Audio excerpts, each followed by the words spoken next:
Hello, my name is Marcus. I'm the compiler of a collection of therapy quotes entitled 1001 Windmills of the Mind, a collection of advanced self-help quotes taken from what's often called the psychodynamic or the psychoanalytic perspective, which long ago, as Anderson is referred to by some, perhaps many, as philosophical medicine and narrative medicine.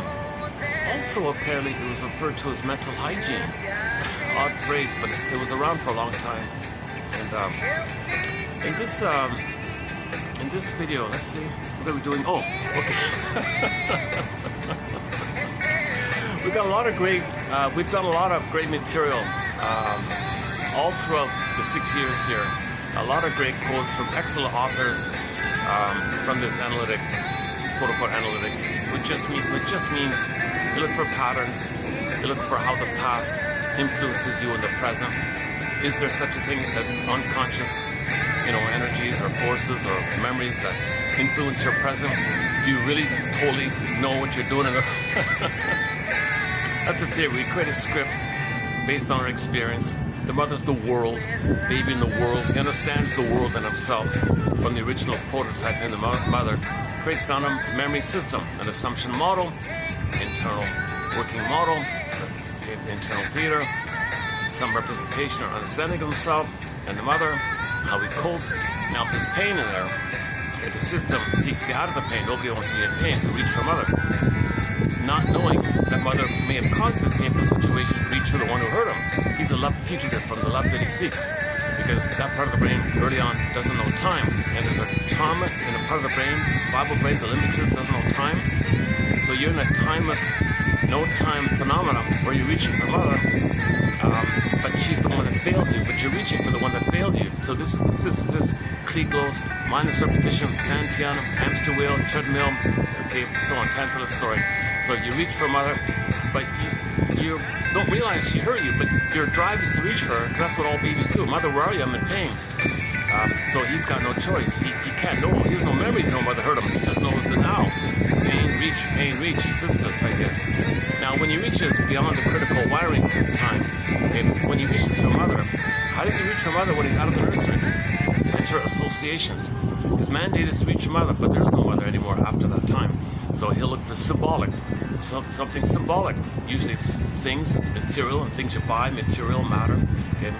Material like the mother's body, or sweetness like cookies and foods, and stimulating fluid, wines and drinks and soft, and so on. So you look for something that kind of like approximates in your fantasy.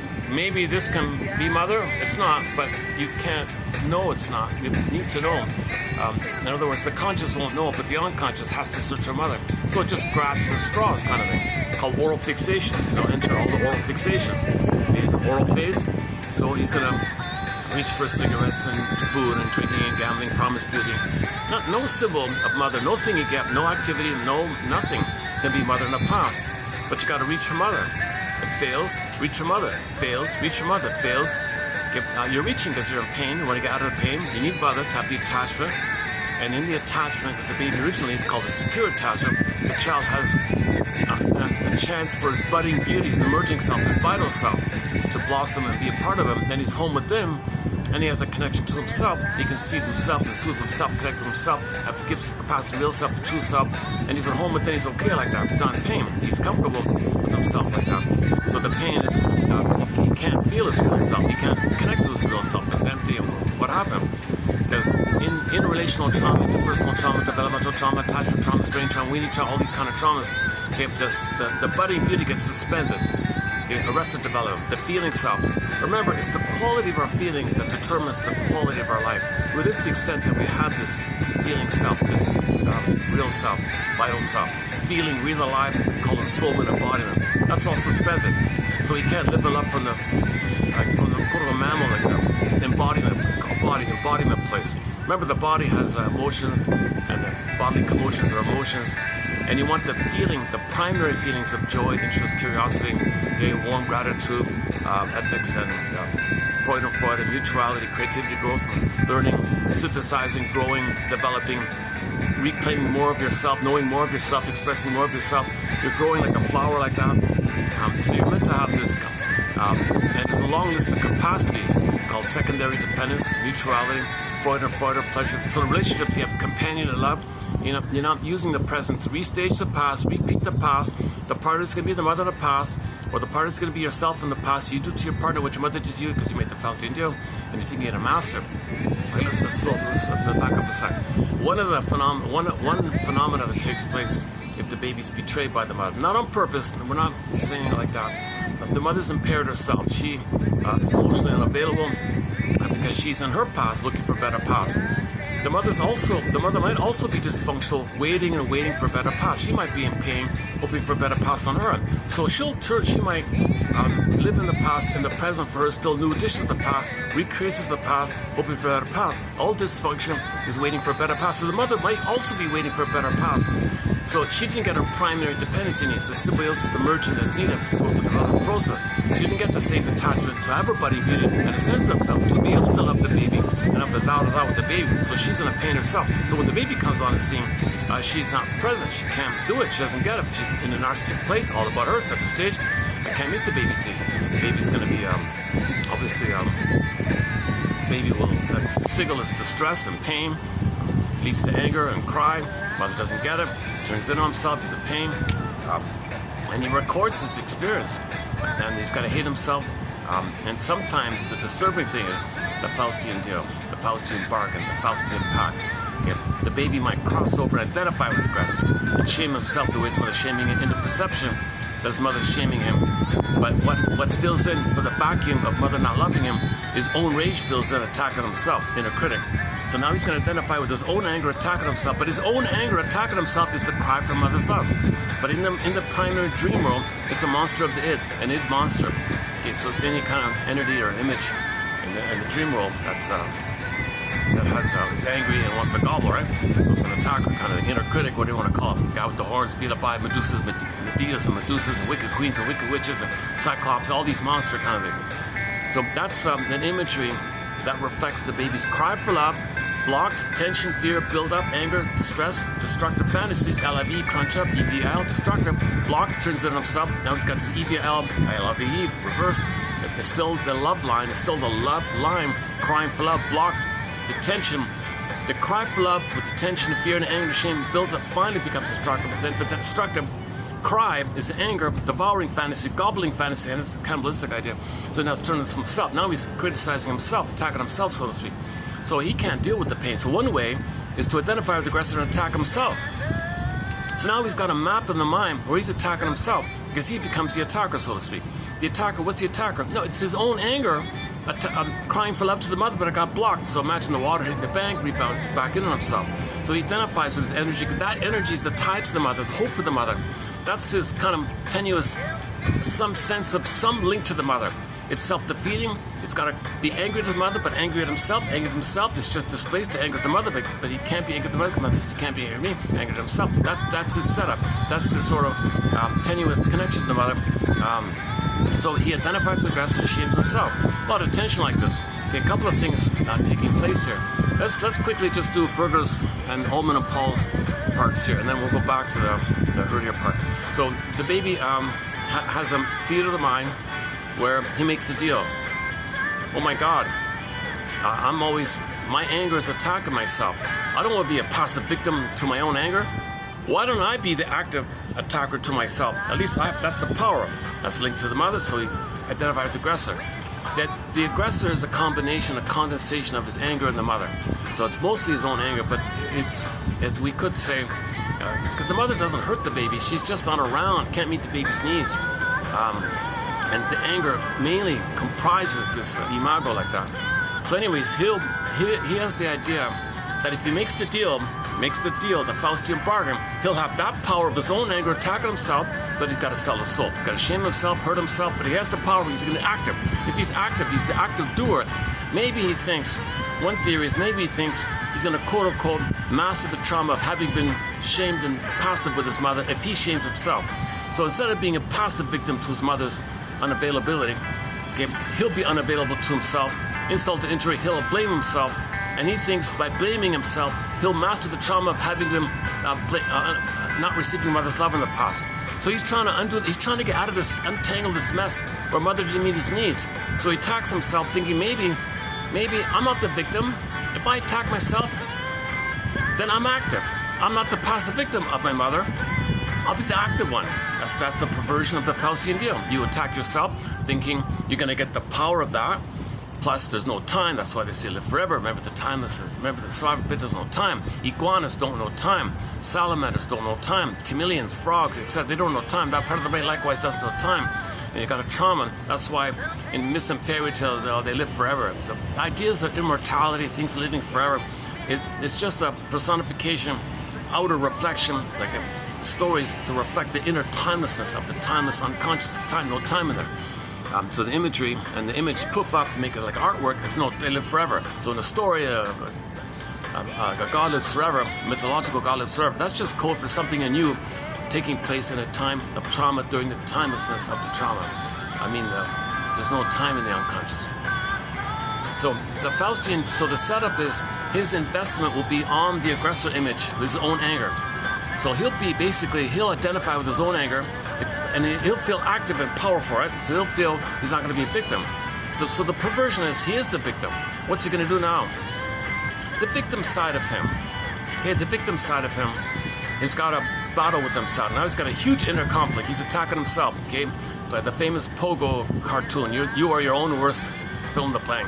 Okay, the band Delirium song, Self-Saboteur. Can't you see? Can't you see? Can't you see? You are your own worst. Film the playing. So now what's he going to do? He's attacking himself. He's the own worst enemy, right? He's attacking himself. Remember, that's his cry for love for the mother. Mother's not around, remember? So he's attacking himself. That's the way to hope for mother somehow. That's the condition to have a tie to the mother. He's got to hate himself. That's his link to the mother, hating himself. So he'll be self-defeating in this manner to maintain the tie to the mother. All babies have to have a tie to the mother, even though it's in this manner. So now that he's attacking himself, what is his inner true self? Like, what is the passive real self of him going to do here? Okay? So now his self kind of splits, so to speak. He identifies as aggressor and he's the victim of himself. So the victim side of him, or the wounded inner child side of him, and the aggressive side of him, I guess, what's going to happen? The theory here is, Bergler explains it as the system is in a desperation here. This is causing too much stress with him. He'll get sick. He'll get psychosomatic symptoms. He'll get illnesses. So he's got to find some way to disperse. He's got to find some way to disperse the tension of hating himself, meaning crying for mother's love, hating himself, same thing. So that theory here is when the passive side is under attack by the person within, right?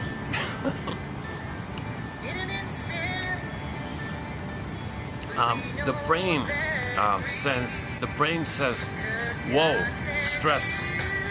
So the stress is going to, the survival brain, the amygdala pumps up an excessive amount of stress, cortisol, adrenaline, okay, fight or flight response. So it's a survival issue here, right? You're attacking yourself. Like a monster is attacking you. It's a jungle in there. It's a wild jungle in there, right? Inside in the theater of the mind. So you want to survive, right? So the hope is that what the brain does, it floods and pumps up dopamine. Dopamine is the chemistry of chase. Dopamine says, oh, I see. So you're attacking yourself and you're in pain. You want to get safety from mother to help you to not attack yourself. So dopamine says, well, go search for mother. The inner child said, what are you talking about, dopamine? Dopamine maker, part of the brain. What are you talking about? Where's mother? I don't get it. Mother's, well, look for a symbol of her. How does that help? It's only a symbol. Yeah, I know, but you have to search for a symbol because at least for a time being, you have the hope that the symbol will be mother. Now you don't. Now we're going to make the person not know that. So, but I'm going to make you. Dopamine says to the unconscious, I'm going to make you believe that the symbol is mother, cookie's mother. So don't worry, you'll get the cookie. That'll be mother, and then you'll get safe. You'll be safe, and everything will be okay. Yikes. So how are you gonna fool the person into thinking that the cookie's not mother, and while we think it's the mother? Well, don't worry. Okay, I'm gonna tell the ego to come up with some flim-flamming, some duplicity. I'm gonna make some excuse, ready, handy-made slogan that he can pick up from society. What's the big deal? Cookie's on sale. It's called rationalization. I'll make him explain away, justify away, make him feel important. It's a defense. We're doing him a good. He'll interrupt us, you see. We gotta make him believe some nonsense to protect the system. So you go ahead. Okay, so I'm gonna pump up dopamine. Dopamine is gonna energize the person with anticipation to search for the cookie. Okay, and then while he's searching, number one, he maintains his original identity. That's important. He's going to be active. He's not passive. He's active. If he's going for the cookie, he's not a passive victim anymore. Yes, he's attacking himself, but on the passive side of him, he's going to be active to run away from himself. So he's going to run away, looking for mother, via the cookie standing in his symbolic mother. So he'll be kind of active with the anticipation and excitement and the hope, and everything will be okay, and you're motivated. So you're not passive, you're kind of active, you're doing something, right? And you're important, and you're taking charge here, and you're gonna go run get the cookie. You're gonna go run get the whatever, fill in the blank. Okay, so that's part A. Okay, when you finally get the cookie, okay, aside from any kind of physiological momentary trick that the concentrated sugar is going to fool the brain that the person's saved by the surplus. Food, safety, serotonin. That's just a momentary, minor thing. The cookie functions as a symbolic mother. Okay, Alfano Paul referred to it as an ersatz self-object. Okay, like an imaginary breast, basically. But it's not. But the purpose of this is to trigger the time when you did feel a blissful union, blissful oneness, union mystica, participation mystique, womb utopia, gardabina shabana shangri-la nirvana paradise. I can never get the full list in. Okay, when you trigger the good old days, you're going to get some happy chemicals above the pain you're feeling. So oxytocin for love and connection, and serotonin for safety and comfort will be blipped up from the memory of the good old days, triggered by the thing that triggers it. So you're going to make yourself remind yourself of the good old days. The cookie just functions as triggering, a catalyst, something to make you remind yourself of the good old days. Because you're going to imagine you're one with the mother, one with the breast, one with the food is mother, one with mother. Oh, one with mother. It's not mother, but for a moment you were one with mother. That's a triggering idea. So this triggering idea is called an ATM, addictive trigger mechanism. Alfano Paul, once again, in an excellent book called Narcissus in Wonderland. Underappreciated book, hardly any reviews for it. I can't believe it. A great book, Narcissus in Wonderland. So the dopamine makes you chase for the triggering item called the ersatz self-object to make you remind yourself to trigger the good old days of when you were one with the mother. If you can remember the good old days, you see, when you're feeling the good old days, you'll get some chemistry from it. Now, the happy chemicals from the good old days will blip up over the pain you're feeling for a moment. It goes down. Okay. Now, the problem is when the happy chemicals go down, you're not in the past. You just reminded of yourself of the past. It's not a status. It's just a memory thing. So when the happy chemicals go down, remember the set points of stress and pain are too high. The trauma did take place. The set points of adrenaline is too high. Okay, the set points of oxytocin, serotonin, love and safety is too low. So now the stress is still there. So dopamine says, well, do it again. So it chases again for the cookie to trigger the good old days. Get the happy chemicals from the past that blips up with the happy chemicals blip down. Okay, and then the cycling continues. Now you're in this treadmill. Okay, hamster wheel, repetition, compulsion, the compulsion to repeat. It's addictive. You're dependent on them. It's a primary dependency. Why is my phone beeping? Oh, so it's fine. My phone's freaking out on me here. Yeah, so something's beeping on me here. It's the battery. Sometimes it might be the lighting. Batteries are 90%. Might be the lighting. Now, if you're hearing the muffling sound, sorry about that. I thought today was.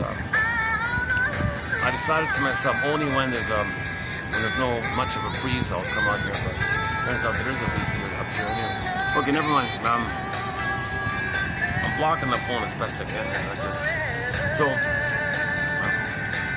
This hamster wheel mechanism is called the misery machine or the ringamoral. Okay, you're in this loop or dependency. Because you're in pain, you want to get out of the pain. Reach for something to remind you the good old is to, for a moment, be out of the pain. Do it again, out of the pain. Do it again, out of the pain. And nothing you get corrects the set points. No cookie will actually translate to some real experience of having been loved with mother's sweetness and soothing and comfort in the past. Doesn't work. It's just something to trigger. It's not an actual changing of the past. There's no time machines where you change something. The cookie doesn't morph into the mother. Nothing like that happens. You're just doing some kind of pain management, like an inner pharmacy kind of.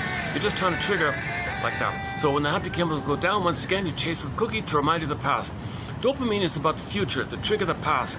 Future, trigger the past. There's no present. You're not really in the present. The present, only pain, trauma, pain, PTSD, pain, revved up.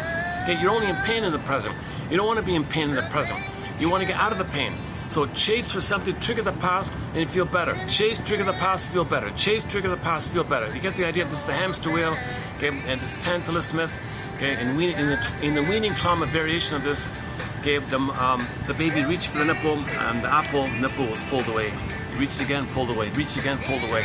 So instead of the nipple, you find other things. Nipple just means mother, symbolic mother, but technically the first mother under stress with the baby. If the mother's stressed out, the only sense of a mother for the baby is the nipple, then the breast mother, then the whole woman, the full person. If everything goes well, the baby might see the whole mother as a full person at the beginning of everything. But usually there's trauma in the beginning. If there's trauma, he's just focused on survival, so there's the breast mother. But if he's traumatized, even during that time, he doesn't really even see the breast, it's just some kind of blur. He just focuses on the nipple part. Okay, so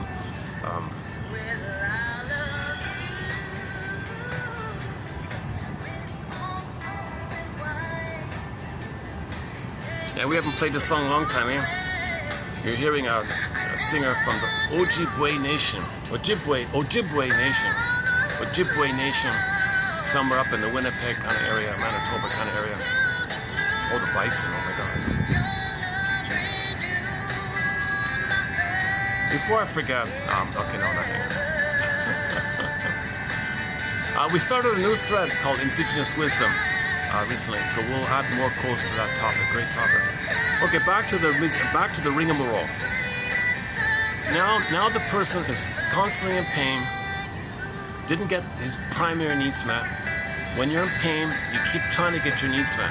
The need is to have a safe attachment, a secure attachment, okay, whereby in the safety of the dependency, the primary dependency needs being met. It's a period of time where he feels safe and he can blossom with his identity. The identity blossoms in the safety of the once the mother. If the once the mother's crashed, his identity's frozen. And therein is the pain. Okay, once again, the top layer of the cake is rationalization, where the id says, the ego, cover me, provide cloak. Don't let him know what we're doing here. Don't let him know the puppet master's driving him. Don't let him know he's in pain. Don't let him know, let him think he's in porn. Let him, who cares? Just throw him a bone, throw him a straw man argument, red herring, duplicity, fantasy, I don't care, it doesn't matter. Make him explain away his behavior. Don't let him know what's really going on like that. What's really going on is he's in pain. Need to know he can't know mother failed him. He can't know the pain of that. He's already numb already from the endorphins. Part of it, the swoon endorphins. So he's numb to it. He's in a trauma trance. So one person called it a trauma trance recently. So in the interim, the system seeks healing. The system seeks to get out of the pain. The system seeks mother. He's a love fugitive from the love that he seeks, but it never works. He does it again and again and again. Usually at midlife, it might come to your attention.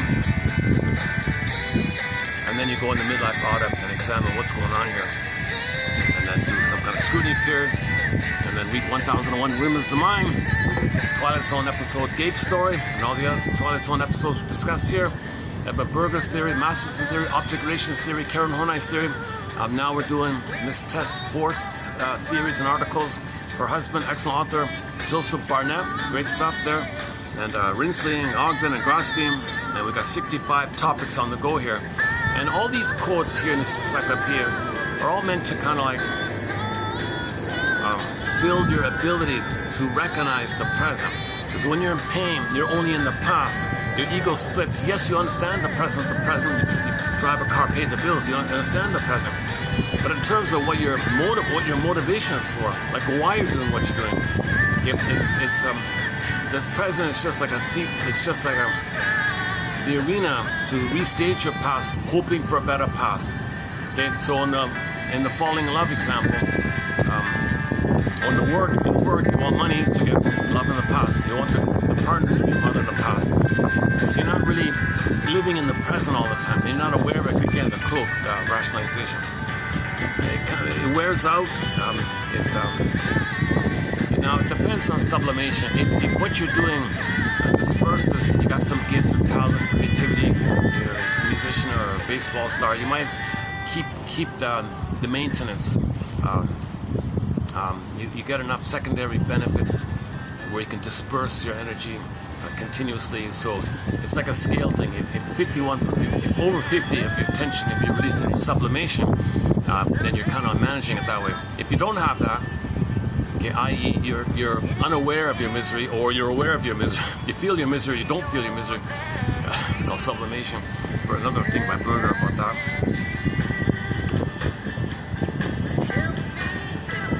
Okay, so we started this stretch on identification with aggressor. So let's pick up back on identification with aggressor.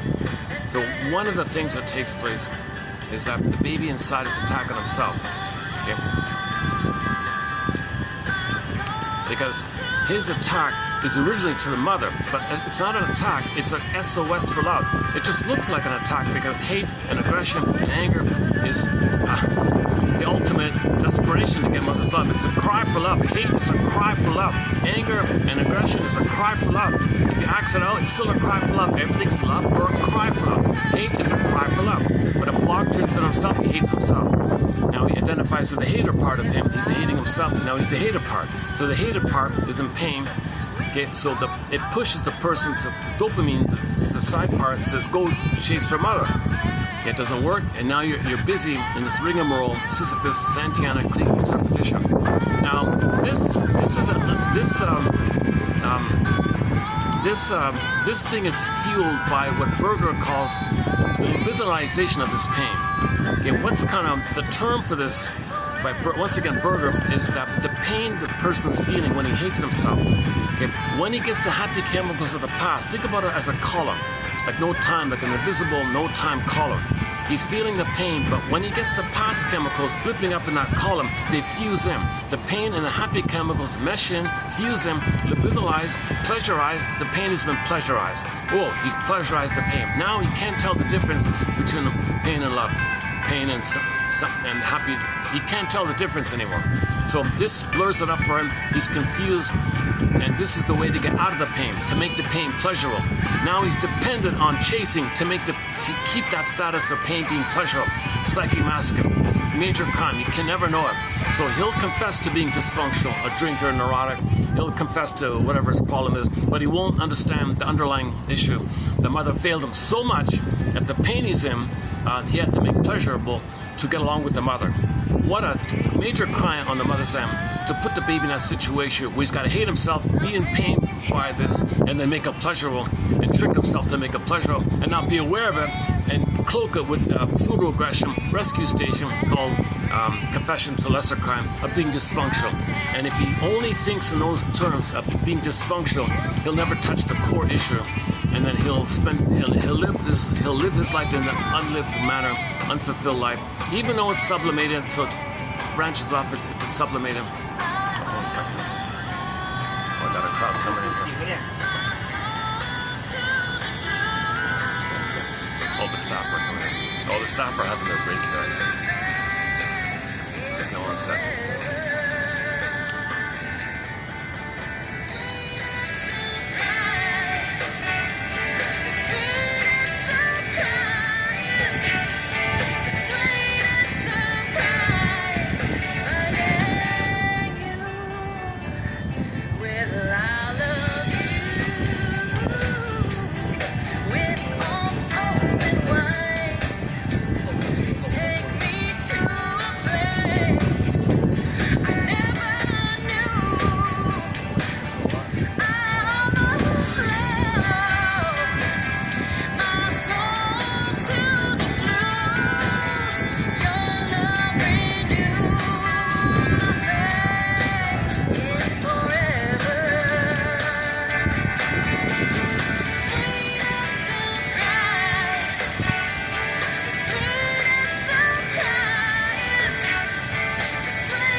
primary dependency and secondary dependency.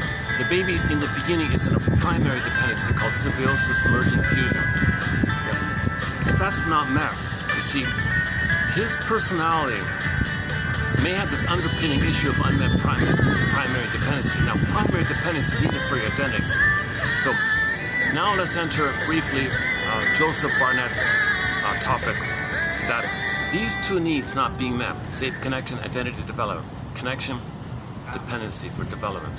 Okay, identity and connection. Connection, identity. Connection, identity. Identity, they're kind of two at the same time. That's all crashed with the mother.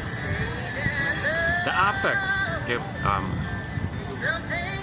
are we finished with psychomasochism? The baby pleasurizes the pain, but now he's dependent on maintaining that status of keeping the pain pleasurized, so he's got to search for things to trigger the happy chemicals of the past. And now he's in this misery machine. And then and then the top layer of the cake. Okay, so whatever we talk about, this is sort of like Berger's theory of sort of the seed issue here. Now let's, kind of at the same time, let's see how this links in with,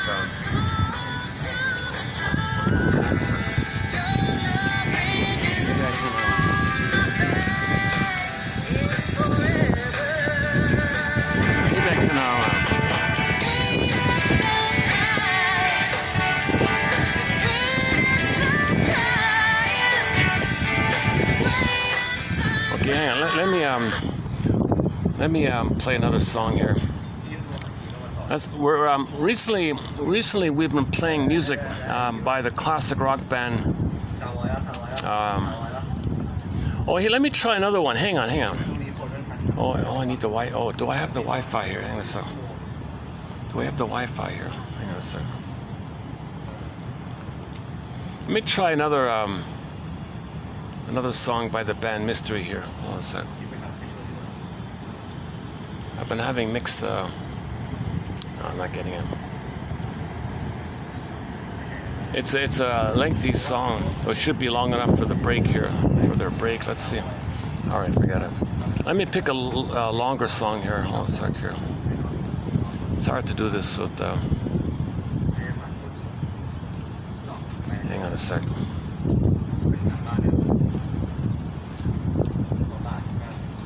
Okay, let's play How Do You Feel? Okay, let's just play How Do You Feel? Okay, from the progressive rock band Mystery out of Quebec. Here's a song of theirs called How Do You Feel, 2018. Let's play this here.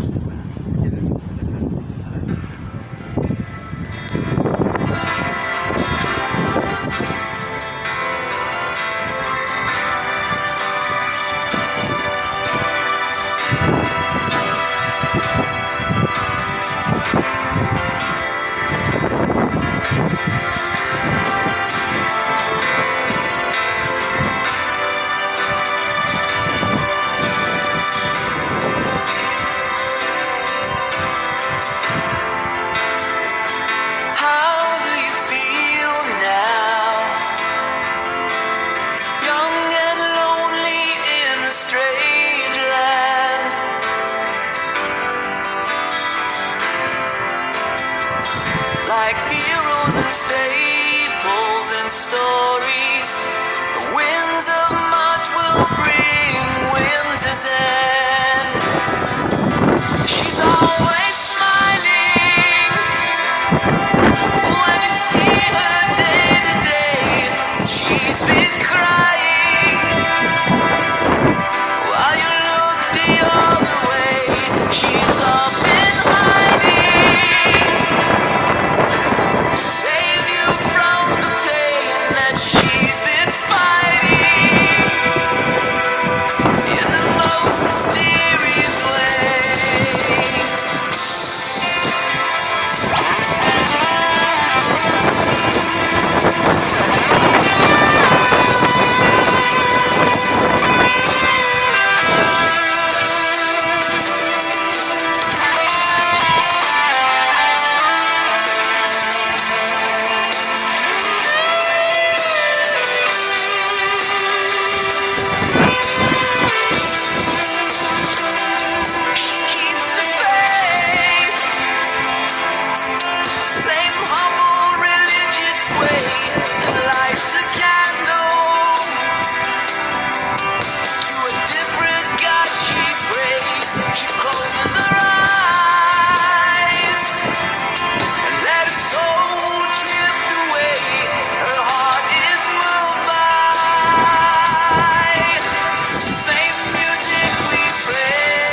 a little bit of this desire to make sure I don't get tangled up a little bit with all these theories.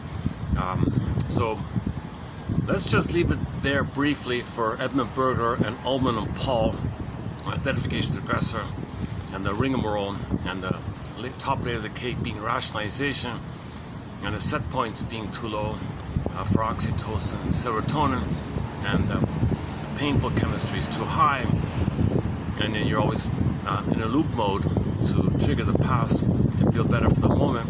That makes you dependent on primary symbolic mother. So you're dependent on primary symbolic mother. Okay, drinking, smoking, gambling, promiscuity, money, material. Okay, and then there's numbing of the pain and searching for the comfort. So some do both, some distract you. Okay. Now back to the identification of the aggressor. One way to one phenomena that shows the primary dependency is that the humor. That humor is dark humor. Because in the Faustian deal, you become the aggressor, shame yourself. It's too painful to always shame yourself. When you find someone else to scapegoat, to stand in for your own soul, you want someone, you attribute your own inner passive self, which you can't accept anymore. You play the aggressor, shaming yourself. You need someone else to play you, and when you shame them with your negative insult jokes, putting down jokes, it disperses the tension you feel with them. When you disperse the tension, there's a humor mechanism called relief, superiority relief theory of humor. So you feel some relief because you're carrying all the stress of shaming yourself. If you shame someone else, playing you in your fantasy, they're you. Yes, you're shaming yourself, but when you shame someone else, your attention is out, and someone else is you, someone is the scapegoat of you, you feel a little release. Then you laugh at someone's expense because you're in too much pain yourself. Okay, that's a sign of the primary dependency that needs being unmet, because you're the mother. You never got mother's love to graduate into secondary mutual dependency. You're still in this tar pit of a negative one. It's so painful. You became her.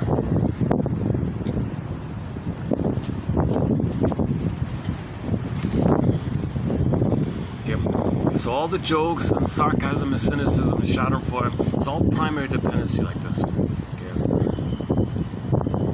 And the humor is one way to think about. Yesterday we talked about the scapegoating idea. Okay, if there's too much tension, you are the mother shaming yourself. So who are you going to blame? Who are you going to get angry at? You need to think mother's good because you are the bad mother, and the cookie's got to be good. So, like you can't even. That's the problem with people being in pain when mother hurt them. They got to blow off steam, quote unquote, blow off steam. So they find others to play their own soul, and that's a scapegoating mechanism discussed yesterday. So the song, we discussed the song by this band here called Mystery, called Behind the Veil. I just finished discussing the song Behind the Veil, pardon me, Behind the Mirror. So you look in the mirror, you see yourself, that's what you know about yourself, you see her. Well, behind, there's a lot more. It's like the Twilight Zone. Okay, through the door, next stop, beyond, okay, another world. Okay, next, behind the mirror, behind the door, this unconscious metaphor. So he had a call for everybody to realize that everybody has a behind the mirror. Everybody has an unconscious. Everybody has a repressed self, a secret self, a hidden self, a shadow self, a double self, a self that walks with them, an inner child of the past, a puppet master. And they don't know it. It's a stranger sometimes. Yeah, like that. So you want to get to know it. You want to befriend it. Enter the film The Two Worlds, where the guy went down the rabbit hole and saw something about himself that he didn't know, came back to the regular life, was a little more integrated, was healthier. It went back and forth in a dialogue, getting to know himself like that in this dialogue, this looping thing. Okay, let's just pause it there for a minute.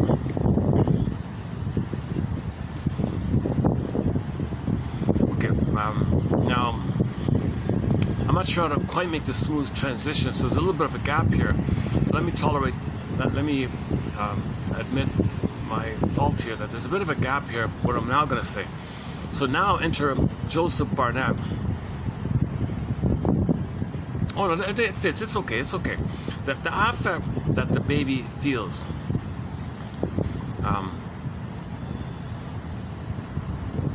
it's either going to pop up leading to hysteric, impulsive and acting out, or the affect pops in okay, leading to obsessive, okay, paranoid, and depressive 6 personalities based on the affect popping up or affect popping in. So Barnett talks about his little model of personalities based on how we deal with our affect. Remember, affect is about the signal around our need being unmet, met or unmet. Needs met, affect pleasant. Needs unmet, affect stress, pain, shame, all that. So if the affect, so the mother doesn't meet the baby's needs, got all this affect. If the mother's extremely hypocritical, extremely double-binding, the affect implodes in, leading to obsessive, okay, paranoid, depressive personalities. If somehow the affect manages to pop up a little bit, popcorning up, it's crude, it's kind of unclear, it leads to the hysteric and all the variations, BPD like that, hypochondria maybe, histrionic, there's some kind of hysterical reaction, or the impulsive, do something quickly, or you're feeling that pops up, it's discharged in behavioralism called acting out. That's maybe the most destructive one.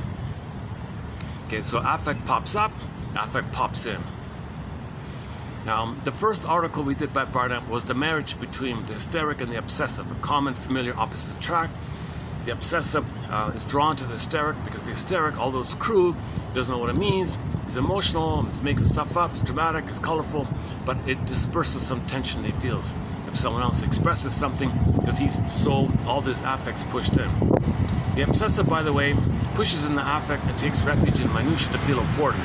He can't think clearly because that'd be the forced, and the forced would bring up the real feeling. True thinking leads to the real feeling. He doesn't want the real feeling, so he doesn't do true thinking. As a defense against true thinking, he does what's called obsessive thinking. So he'll take refuge in minutiae, trifles, OCDism, perfectionism, some micro kind of thing. So they're not really logical about broad ideas, the spirit of the law, the main message of the story, the main most important thing about a story or something. They don't want big picture. They cannot do big picture. They cannot do bird's eye. They cannot do a broader overview. They want to be perfect in some kind of minutia kind of way. That's how they take refuge, because the understanding is their narcissism has to be hidden, and they hope that mother made everything conditional. So he thinks if he's a good boy, maybe he'll get approval in the map of the mind. So the obsessive and the hysteric have both needs unmet. So that's the commonality. The commonality. Both have both needs unmet. Okay. The difference is how it's managed. The affect implodes in. So his narcissism is, remember, identity, connection, identity, identity, connection, 2 needs. His identity status was still narcissism, primary. Okay. He didn't get the primary dependency. He hopes to get the primary dependency by covertly, secretly hiding his narcissistic identity because he can't show it. And from that, he fantasizes. People say he's a good boy. The prototype of the mother, I mean, everything was conditional. If I do everything perfect, maybe a mother will say I'm good. He's still looking for the connection with the mother. So he spends his life waiting for a mother to connect with him. So he'll hide his narcissism, be an OCD perfectionist, some micro thing, and always thinking he's being a good boy. If it's interrupted, he might have a Jekyll and Hyde moment, but he's always innocent, like the quote-unquote innocence, like that.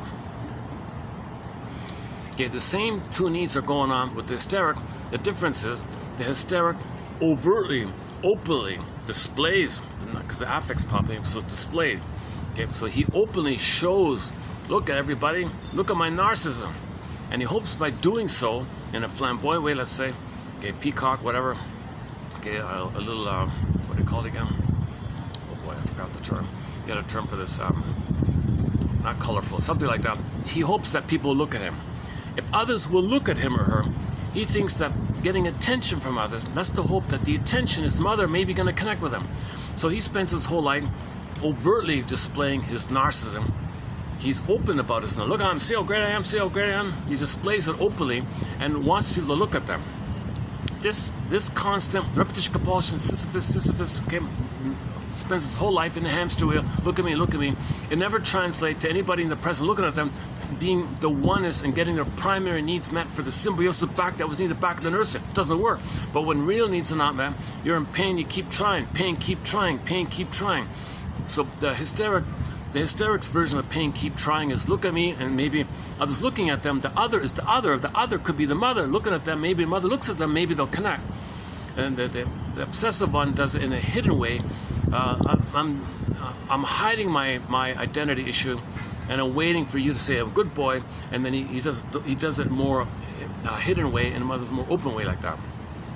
Okay, now there's a whole topic on the marriage of why they're initially drawn to each other.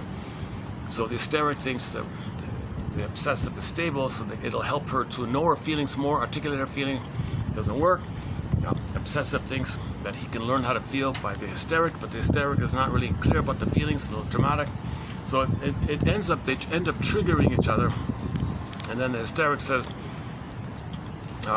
"Gee, you're like my hypocritical mother," and he backs off. The hysteric says, "Gee, you're withdrawing, don't abandon me, please." Tries harder. Because remember, the hysteric is still coming from the child of looking for tenderness openly. So, but the hysteric is afraid of all that. They cannot openly show emotion. They're waiting to get the connection first. So it kind of feels to me like the obsessives have a harder time. Although society rewards obsessives immensely, and they can sublimate in their some kind of perfectionistic work routine, so they channel all that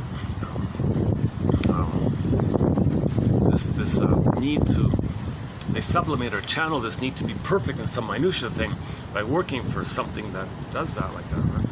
And then hysterics might that there's a fragmentation of what's called experiential knowing or cognition.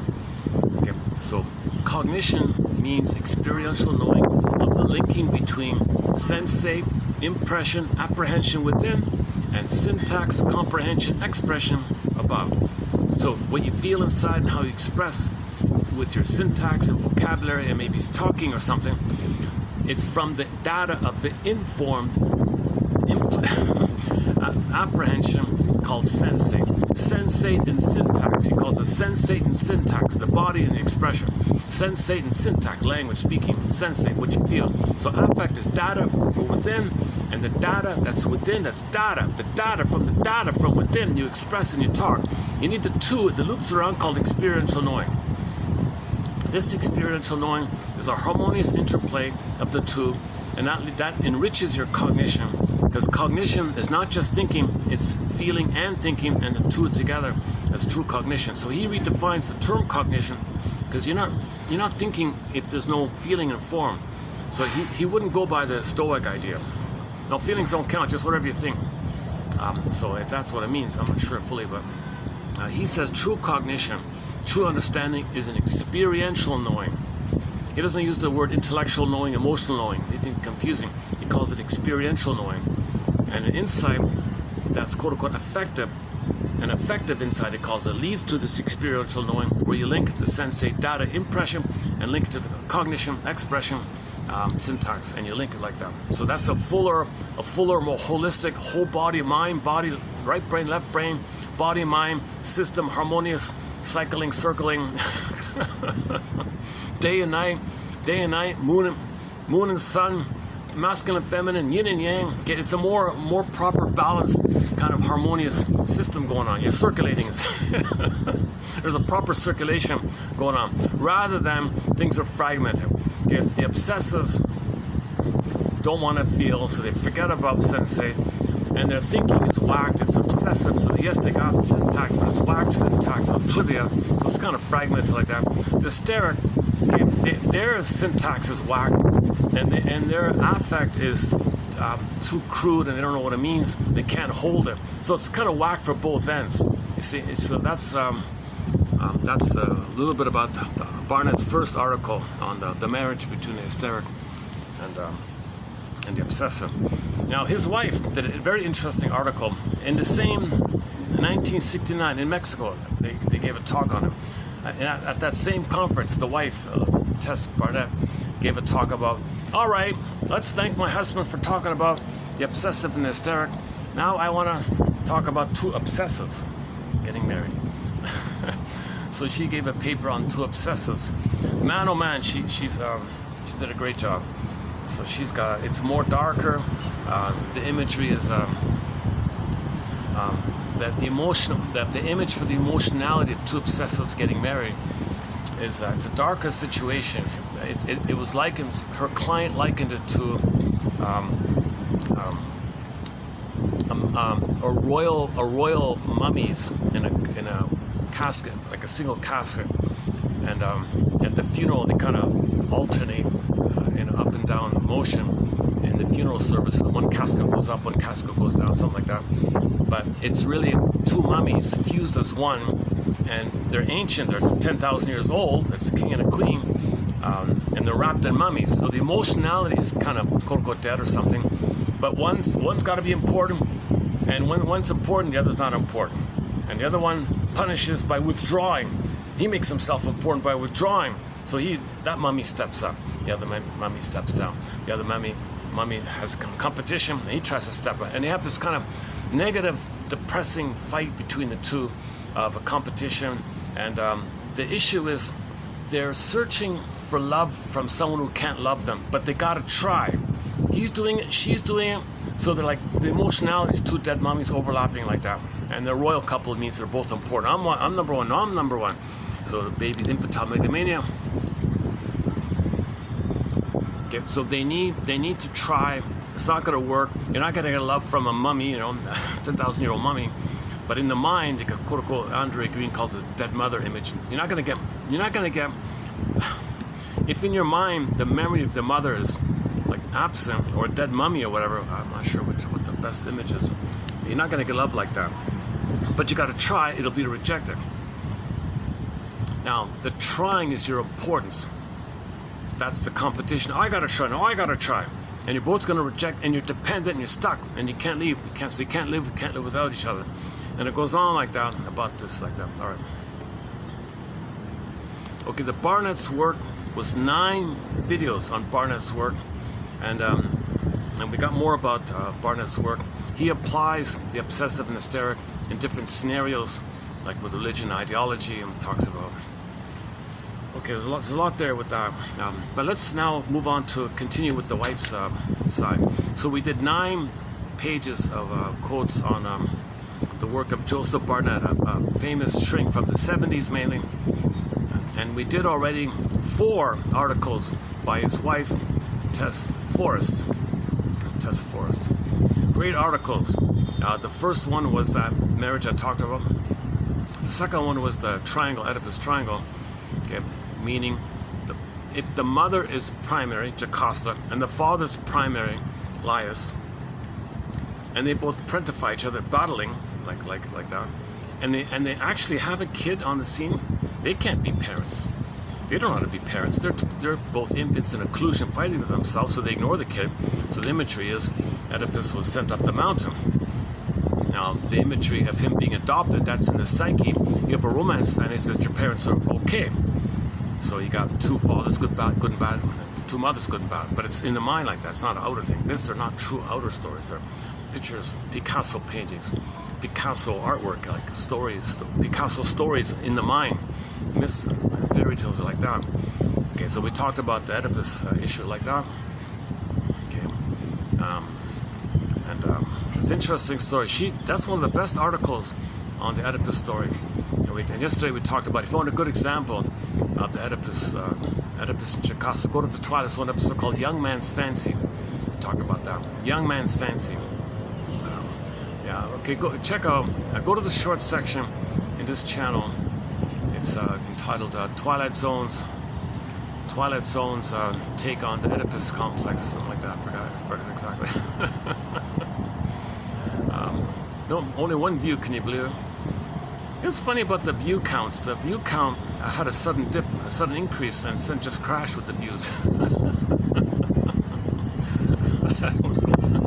don't know what's going on. Things are always changing with this kind of thing.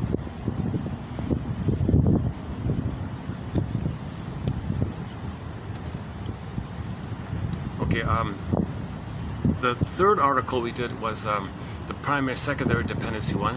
And the 4th article we did at first was sort of like an Alice Miller kind of thing about the reality of kind of highlighting, calling a spade about what mothers are doing, and her term, the vital self. We're all born with a vital self. So her phrase for authentic self, soulful self, and real self is the vital self. And then if that's crushed, then you got all these problems. So a little bit like that. That fourth article, maybe supplementary material. Now I want to do, in this video here, a fifth article. Yeah, I get that right, a fifth article. So I want to do here a fifth article. The problem is, I can only find a read-only copy. Somebody photocopied, scanned it or something, printed it. So I couldn't, like, you know, type. I gotta like hand type it out or something, or read it out on a reader thing or something. It takes time to pull it out. I did find somebody's review of her article, so I'll read out his review of the article, which includes some of the main points.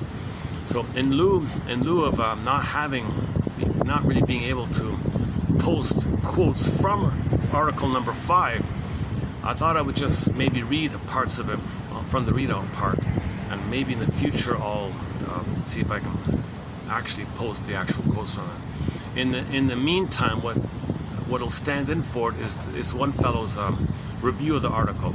This is another classic article of hers. She was a very popular shrink, Tess Force. A lot of women praised her immensely. They turned to her, they looked to her. An artist drew portraits of her. You can find 2 portraits of her. One in a blue dress, and one there's like 3 versions. Tess in 3 is called one, the other one's called Tess in Blue or something like that. Play on the devil, I don't know. No, I don't think so. She's just wearing a blue dress, Tess in Blue.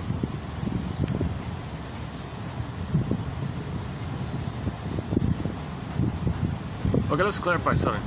Okay, the devil's not real. Okay, it's a Picasso painting that means your rage at the mother. Now it's destructive because you're devouring, gobbling, cannibalistic. It doesn't have to be the devil guy, Satan guy. Okay, Lucifer just means the baby was a star, bright, shining star in the blissful oneness. Okay, attachment bond broken, crashed, fallen. Okay, that's all it means in rage. That's all it is. Now, there's a theory about like in the dream world, things can condense. You got 2 eyes, baby's angry, shaming, burning, biting, feeling. Hell is a metaphor for shame, burning, biting, feeling. The breast is round. Like the mother's got 2 eyes, 2 nipples. We can't see 2 breasts. Maybe see 2 nipples. So all these little bits filed together, condensed together. So let's not get into that part here. Yesterday we did add a new quote to the dream topic. Yeah, that's not bad, about how some little thing in the day can trigger a whole thing in your childhood.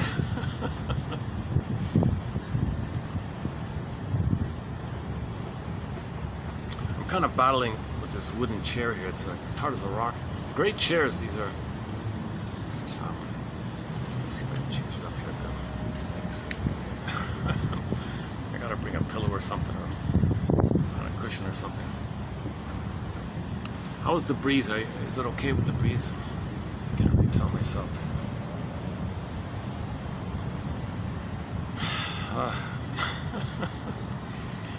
The heat, I do feel the effects of the heat. It's 43, 44 at the moment. I mean, with the feel real index. It's only 36 actual, but but low 40s otherwise. And luckily, there's a sliver of shade just by this wall here. Otherwise, it's all sunny. It's all sunny around.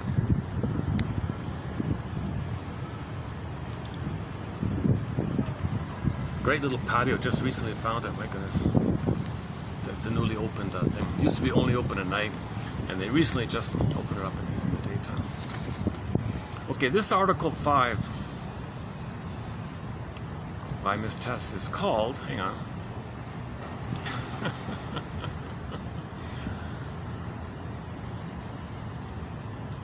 A sec.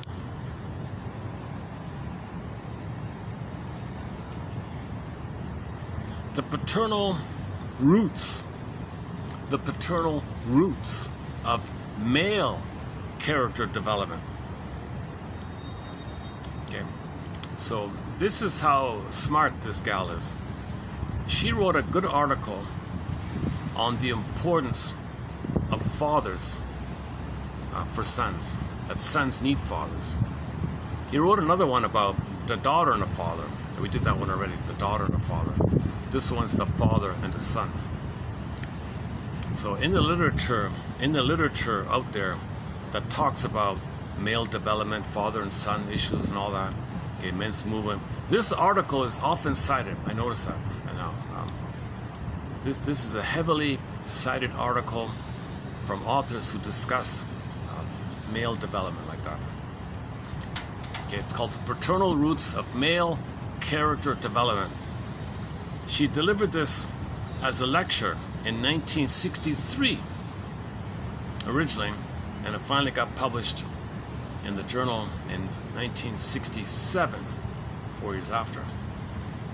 Okay, I'm just gonna maybe read a few parts of it as follows.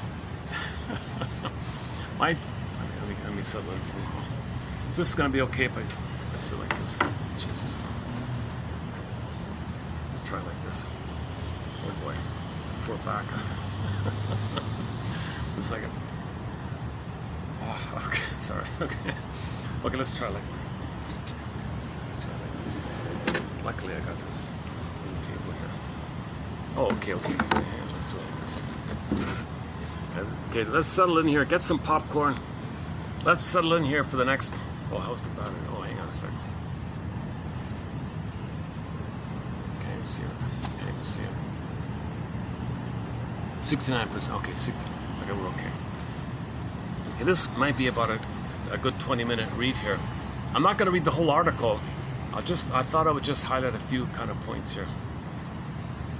Maybe let me preface it with an impression I got from it. So the mother and the baby are in a symbiosis in the beginning. It's a oneness like that.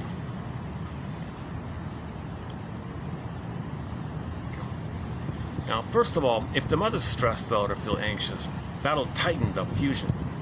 The mother complex will be tighter. There'll be a problem like that. So the mother's got to be welcoming and loving, and okay, we get that part.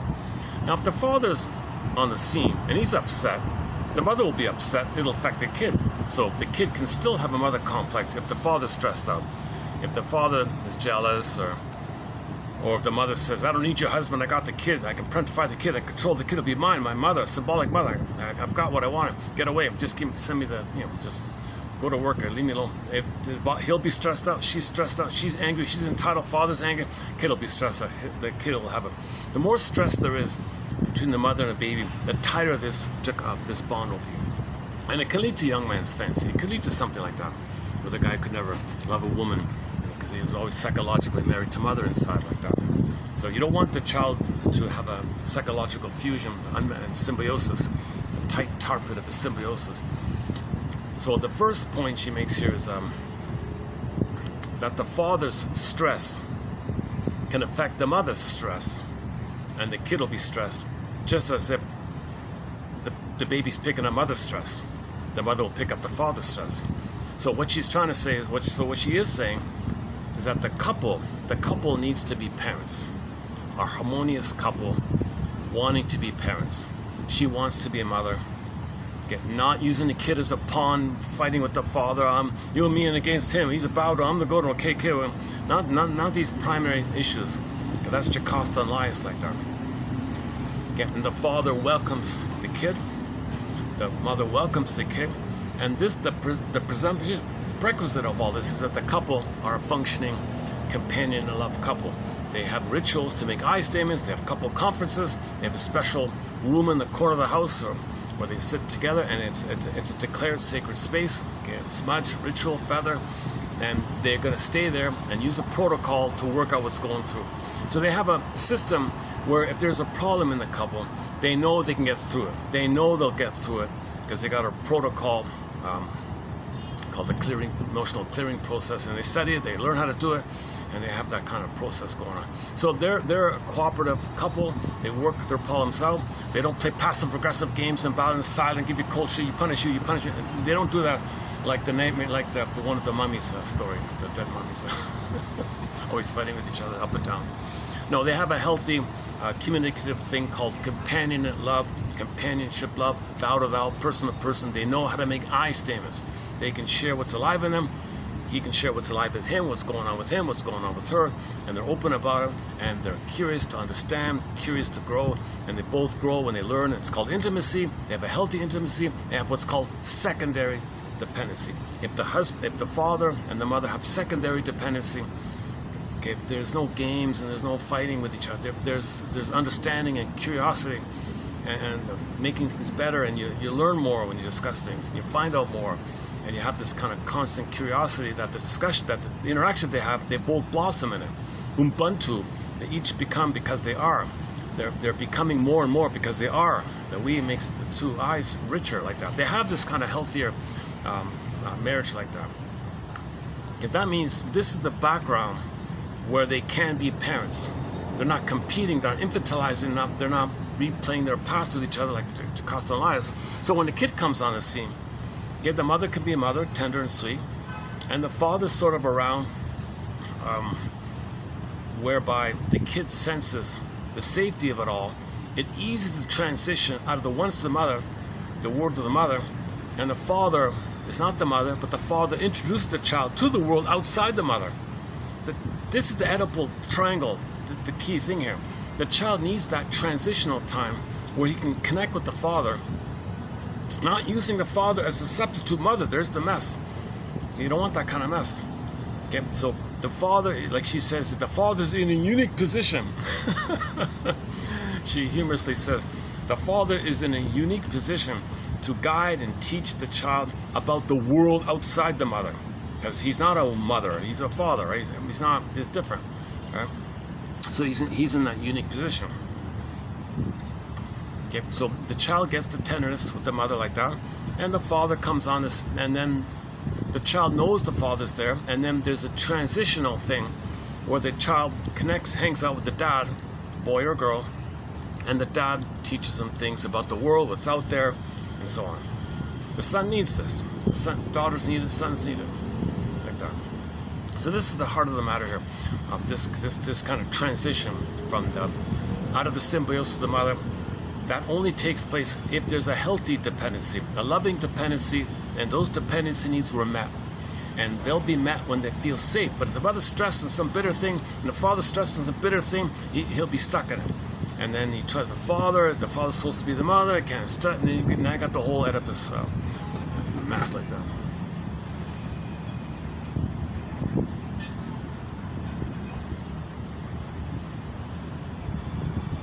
Oh yeah, there's a restaurant just above me.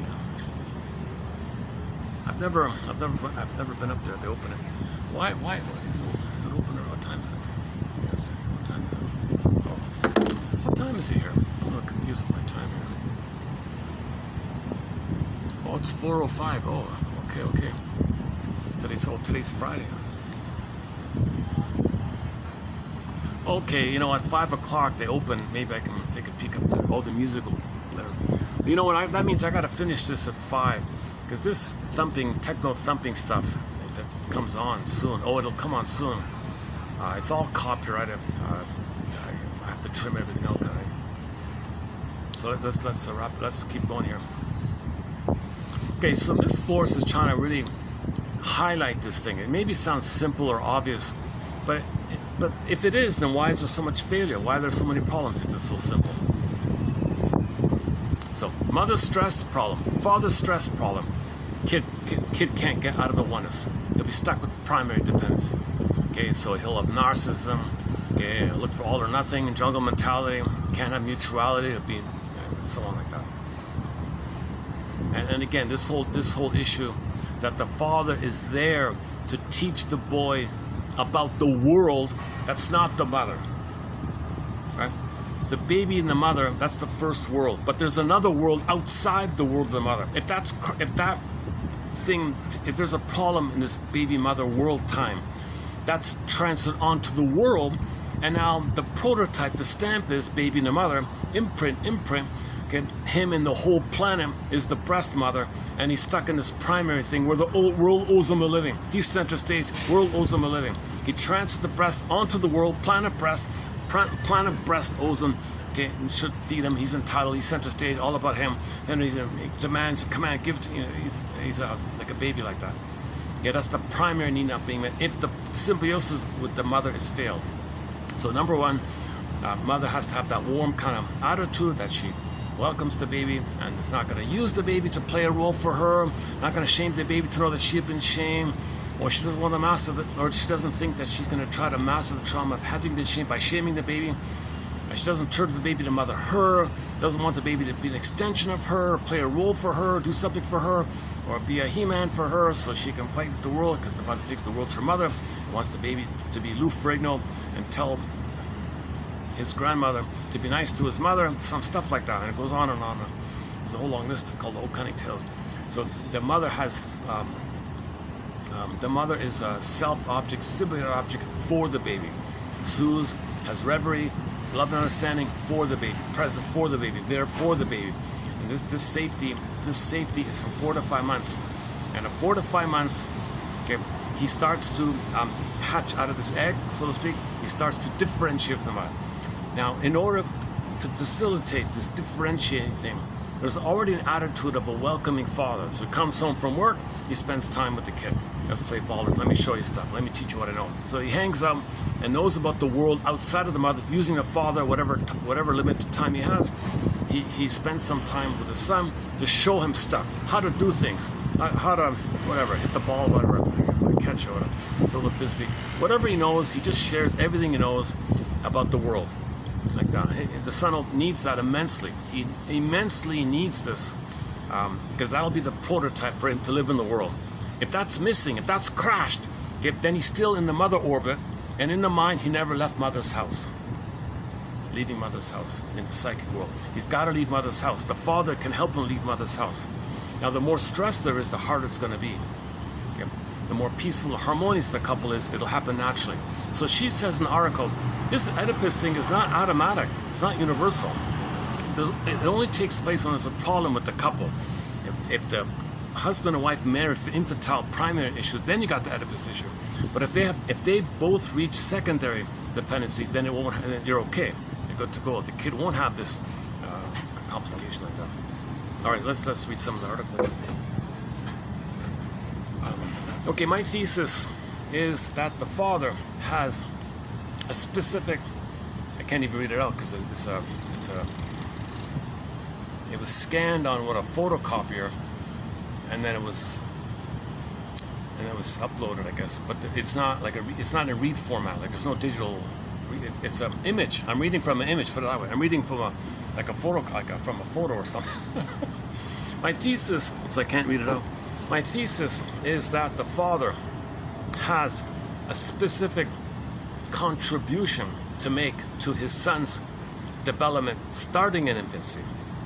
The absence of this contribution causes predictable defects in the child. For the child has particular needs the father is uniquely equipped to fulfill.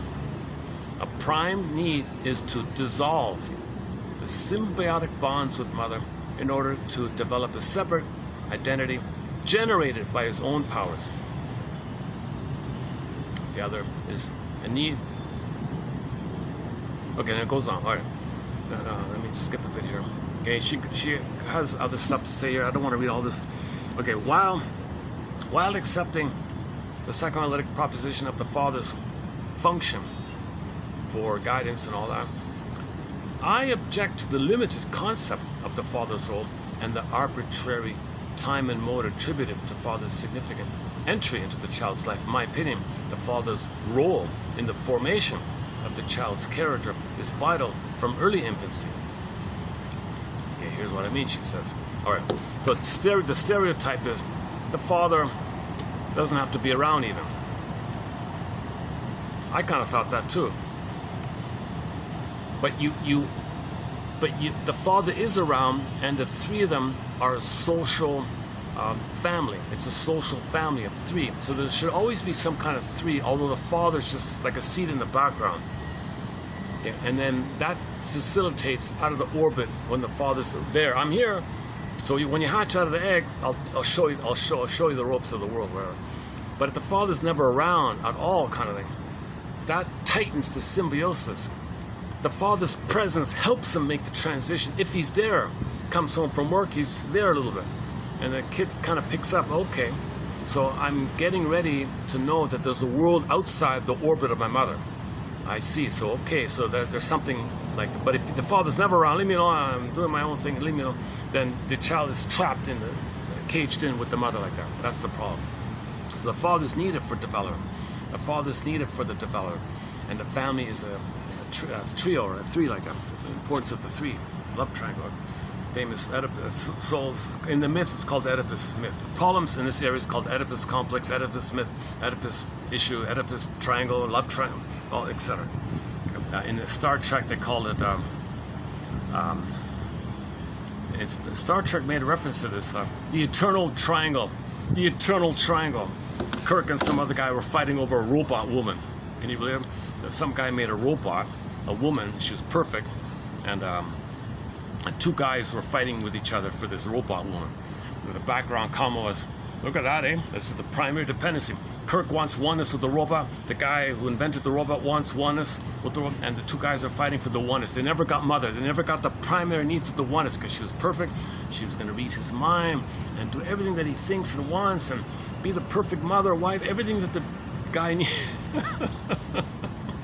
The eternal love triangle. That's a good line. Go to season 3, episode 13 of the original Star Trek series with Spock and all that, called Requiem for Methuselah. I discussed that episode, not for that too much, but mainly for it being a bit of a tribute to a film which we do discuss called The Forbidden Planet, 1956 science fiction film called The Forbidden Planet. Great film. I spent a lot of time on it. A great metaphor for psychoanalysis is Forbidden Planet. Okay, Monsters of Id is about that.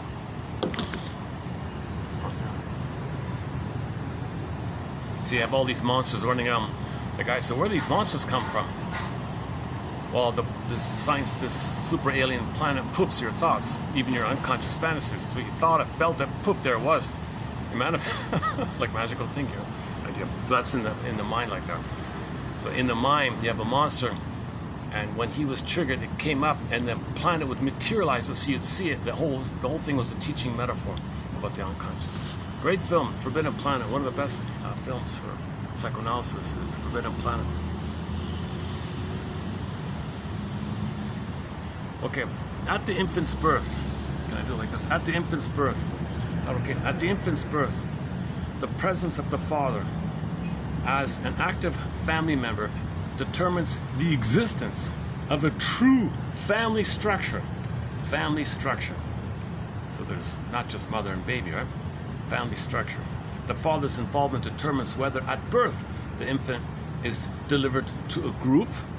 Is the baby born into a family? Or is it like there's supposed to be just some kind of biological, biopsychic unity with the mother? Is that it? So I guess what she's saying is there's got to be some kind of both and going on. There's the unity with the mother, and in the background there's a family unit. Okay, he's kind of like in the wings like that, right? So the father in the wings around, supporting the two, making the two feel safe, and the kid is in the oneness. Okay, so he's got it all, right? The kid's developing well. Safe with the mother, knowing that father is going to teach him the world when he hatches out of the bio, what do you call it? Two is one thing. The psychological egg, we've been calling it the psychological egg. So the psychological egg, okay, for the child to come out of the psychological egg, you see, then the father is going to be there. For the biological birth, the mother. For the psychological birth, it's going to be the father. That doesn't mean the mother can't. So you don't want the mother to do all the teaching. See, then you're still kind of in the mother world like that. You need someone else outside the mother to teach the child about the world, other than the mother. It's got to be someone else, right? That's why so many, I think so many mothers who rejected their husbands look for some other male figure to step in, tutors or whatever. Yeah, so two leaders. Yeah, so in the family, you could think of it that there's kind of like there's two leaders in the family, right? Two parental leaders to provide a stable base for this family social unit group. True family structure. A true family structure. Two leaders, two parents. Sullivan designates the infant's empathic relationship to mother as the source of his experience with anxiety or interpersonal tenderness. What has not been adequately acknowledged is that the father is a powerful determinant of the child's earliest experience of anxiety or security, for the father can directly affect the degree of anxiety experienced by the mother, which she transmits to the child. Okay, what we said earlier, right? If a father's all upset, the mother will feel it. It'll go to the child, kind of like as if it's between the child and the mother. So the father is a factor here, obviously. The relationship of father to mother, his attitude to her mother, and his perception of and reaction to the child all have a profound effect on the ease or anxiety in the mother-child relationship. So the role of the child is to make sure his wife is happy, comfortable, pamper her, whatever, make her comfortable. You don't want the father, he's got to do everything he can to make sure, darling, what do you need? You got it. I'm going to pamper you. I'm going to be as happy as you can, if that's the case. At least let the baby feel safe in the earliest time. Okay, but if the father is perceives the child as a rival, oh my God.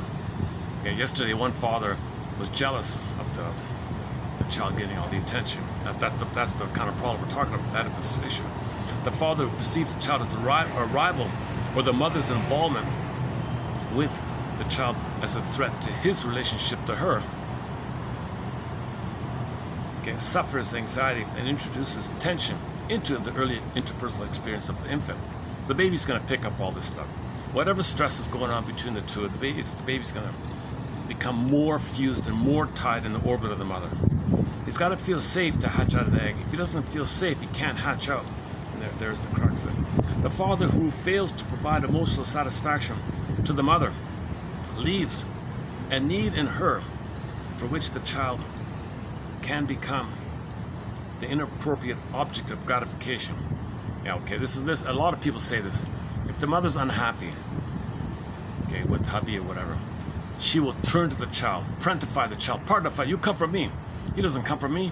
He's rude. You're gonna be nice to me, right, kid? Yeah. You and me. You and me against him. I'm the good one. He's the bad. So that's the problem. This kind of stuff, all these kind of stuff, all these kind of things. This orients the mother-infant relationship in an anxiety-laden direction. The father to whom the infant is an unwelcome arrival also communicates his anxiety directly to the child. Yeah, if the father didn't want the child, it's the lias. Okay, that anxiety, the kid will pick up that anxiety.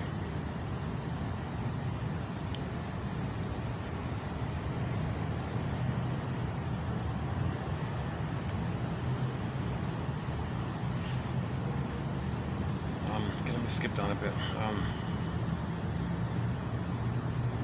Okay, so the father's function during the boy's childhood is to give him a reasonably accurate idea of his physical and emotional, his skills, his interests, his abilities, what he does for work, whatever. This prepares the son to live in the world. Things like, okay, we said that already.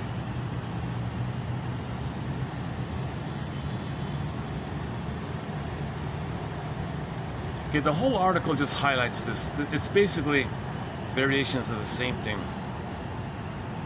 Okay, and what happens if it fails, some examples if it fails, what's supposed to happen.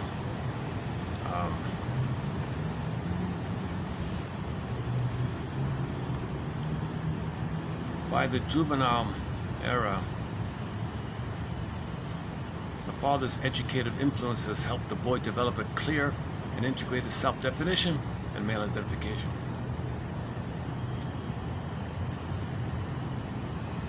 The early unity with mother, untempered by the father's effect on mother and child, creates for the mother the possibility of gratifying all her needs in the maternal role and prevents the child from widening the horizons of his object relations beyond the mother and his identity as a child.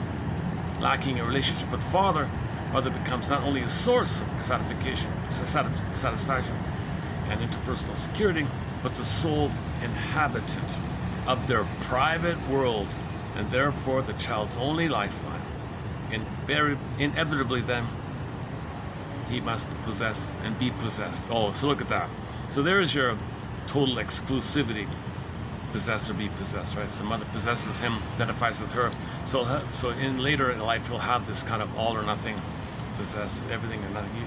One woman, Miriam Minerbo, reported that she interviewed a BPD woman, attractive woman or something, and she said, I have all these men throwing money at me. The problem is, the moment he makes a mistake, I completely reject him. He's got to be perfect or nothing. Everything. So this is the kind of thing. She didn't have a father. That BPD woman didn't have a father to hang out with. And her other article discusses why a lot of fathers are going to have a problem if the mother fails. Because if the child turns to the father to be the mother, he freaks out. He can't do it. It's inappropriate that no father can be the mother. So he avoids the whole thing because he doesn't know what to do. He doesn't know how to correct with the mother's failure.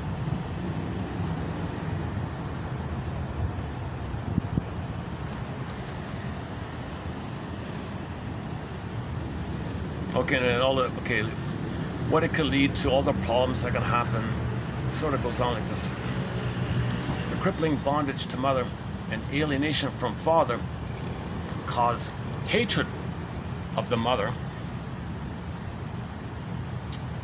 for what she did, her demands and her engulfment, her enslavement, and the child's going to hate the father for his abandonment, for the refusal to help. So the kid is going to hate both parents. Mother for being too engulfing and smothering, and father for betraying and not helping out here. Father, help!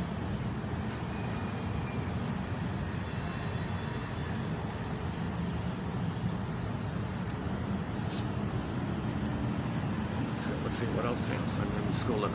I haven't read this yet. Hold on, just give me a sec. I only read a couple of parts of it. Okay, an example about okay, she gives an example about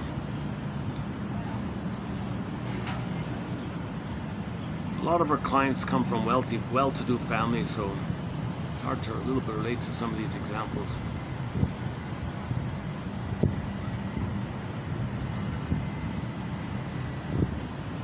Okay, so one wealthy kid, one 35-year-old guy from a wealthy family reported a dream. In the dream, so he had a nightmare. Okay, let's not get into the nightmare. But the nightmare basically says, as the nightmare indicates, the man who has suffered paternal deprivation remains a boy, without life or movement on his own. Okay, so he was a brat. This guy was a wealthy brat. What do you call him? I forgot the name. Nepotism brat or something. So he was a spoiled, typical, does what he wants, doesn't care kind of brat. So he had a nightmare, and that's kind of shows it. And she's saying here, yeah, look at this nightmare. He's a boy with no father.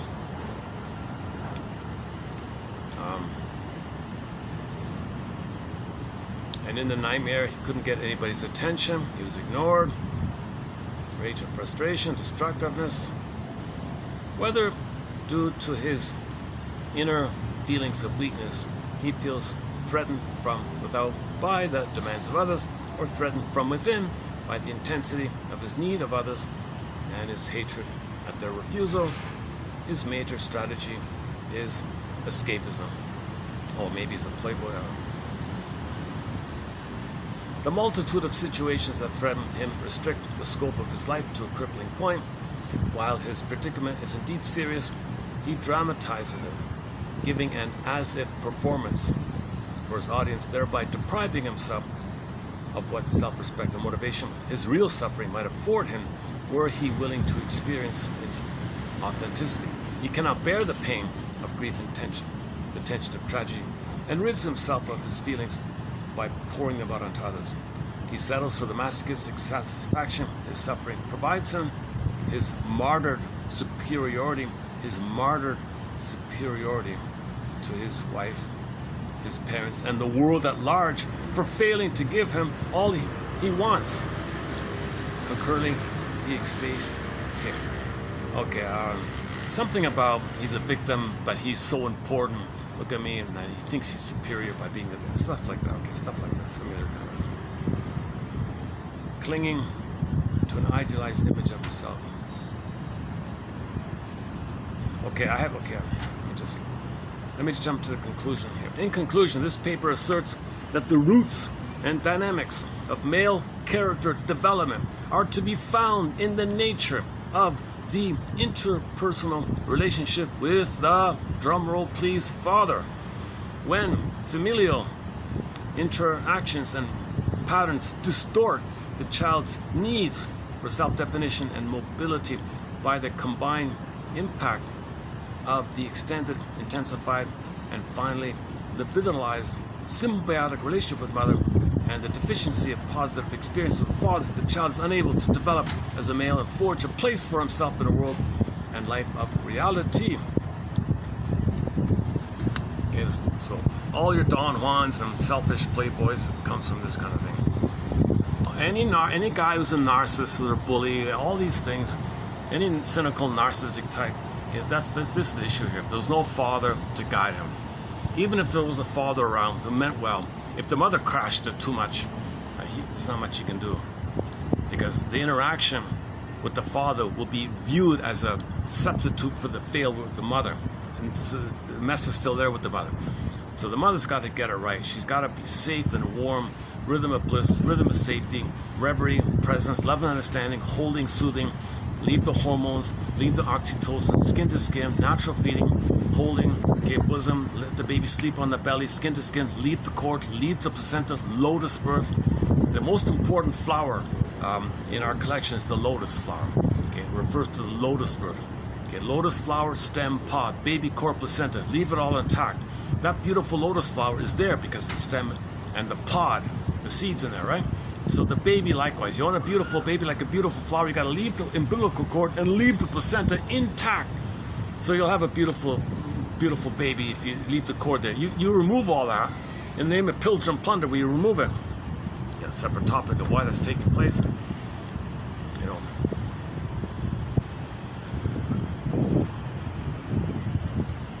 So part of the mother and father's role is to make sure the child is a natural birth, or increase the chances of a natural birth.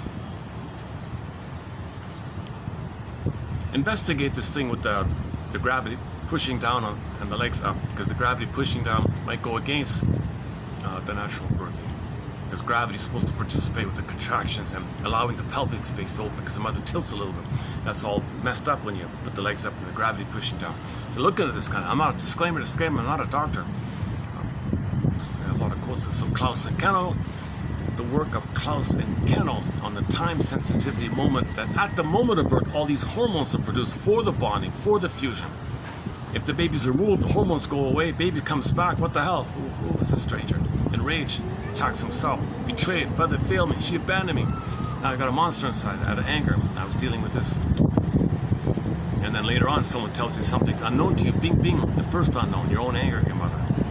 Leads to prejudices, all these problems. So it's really such a key thing, eh? Leave the cord. What's the big deal? Just leave the cord. Oh, for God's sake, this barbaric, savage thing of the circle. You got, okay, Ronald, I don't talk about that. I'm not a medical doctor, but Ronald Goldman, look up Ronald Goldman on YouTube. He has a 6-part lecture on this barbaric cruelty, unnecessary, completely unnecessary thing. Okay.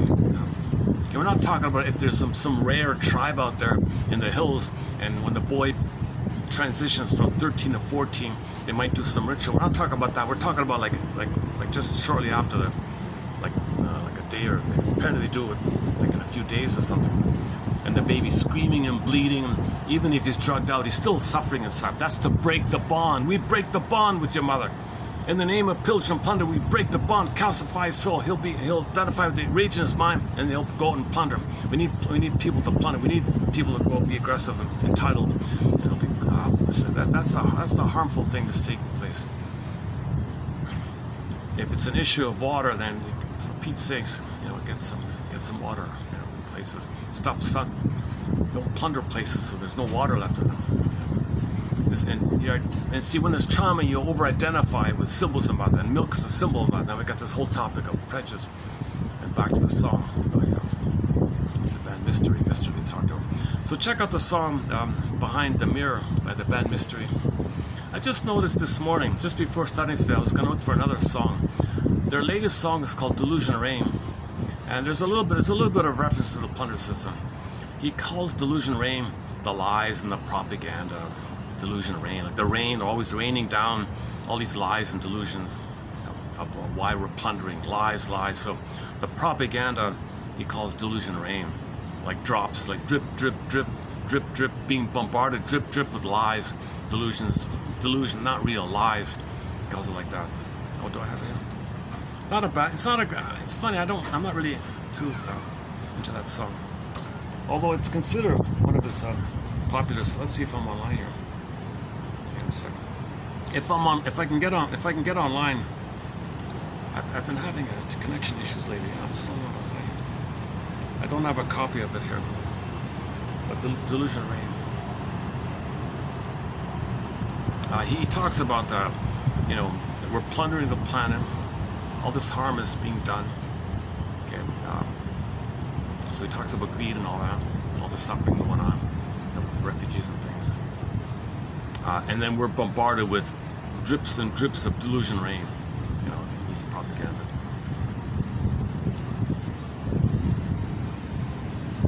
Okay. Let's see.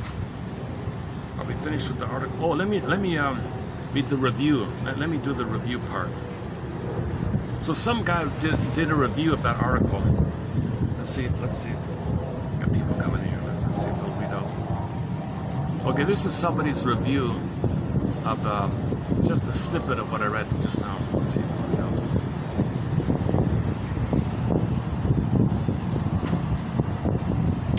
Again, I'm having problems with the readout thing.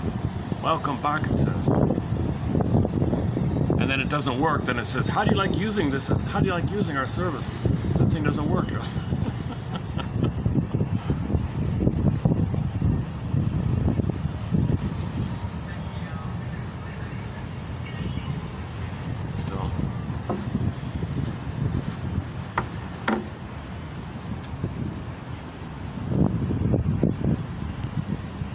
Let me just zip through it then.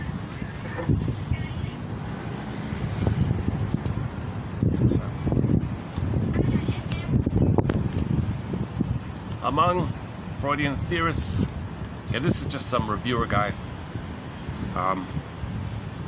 there is a tendency to regulate father to limbo in terms of his influence upon child development during the earliest years.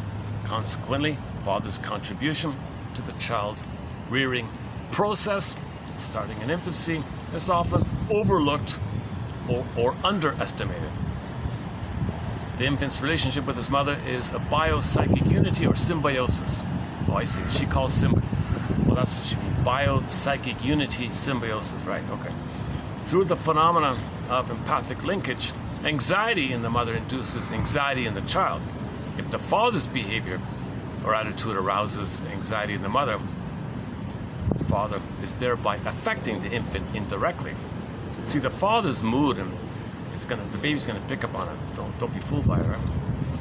He might even pick it up in the pregnancy if they're arguing. More directly, however, father's constructive function is to prepare the infant for the dissolution of the symbiotic ties. The biopsychic unity, the symbiotic ties, and the gradual emergence of a separate identity.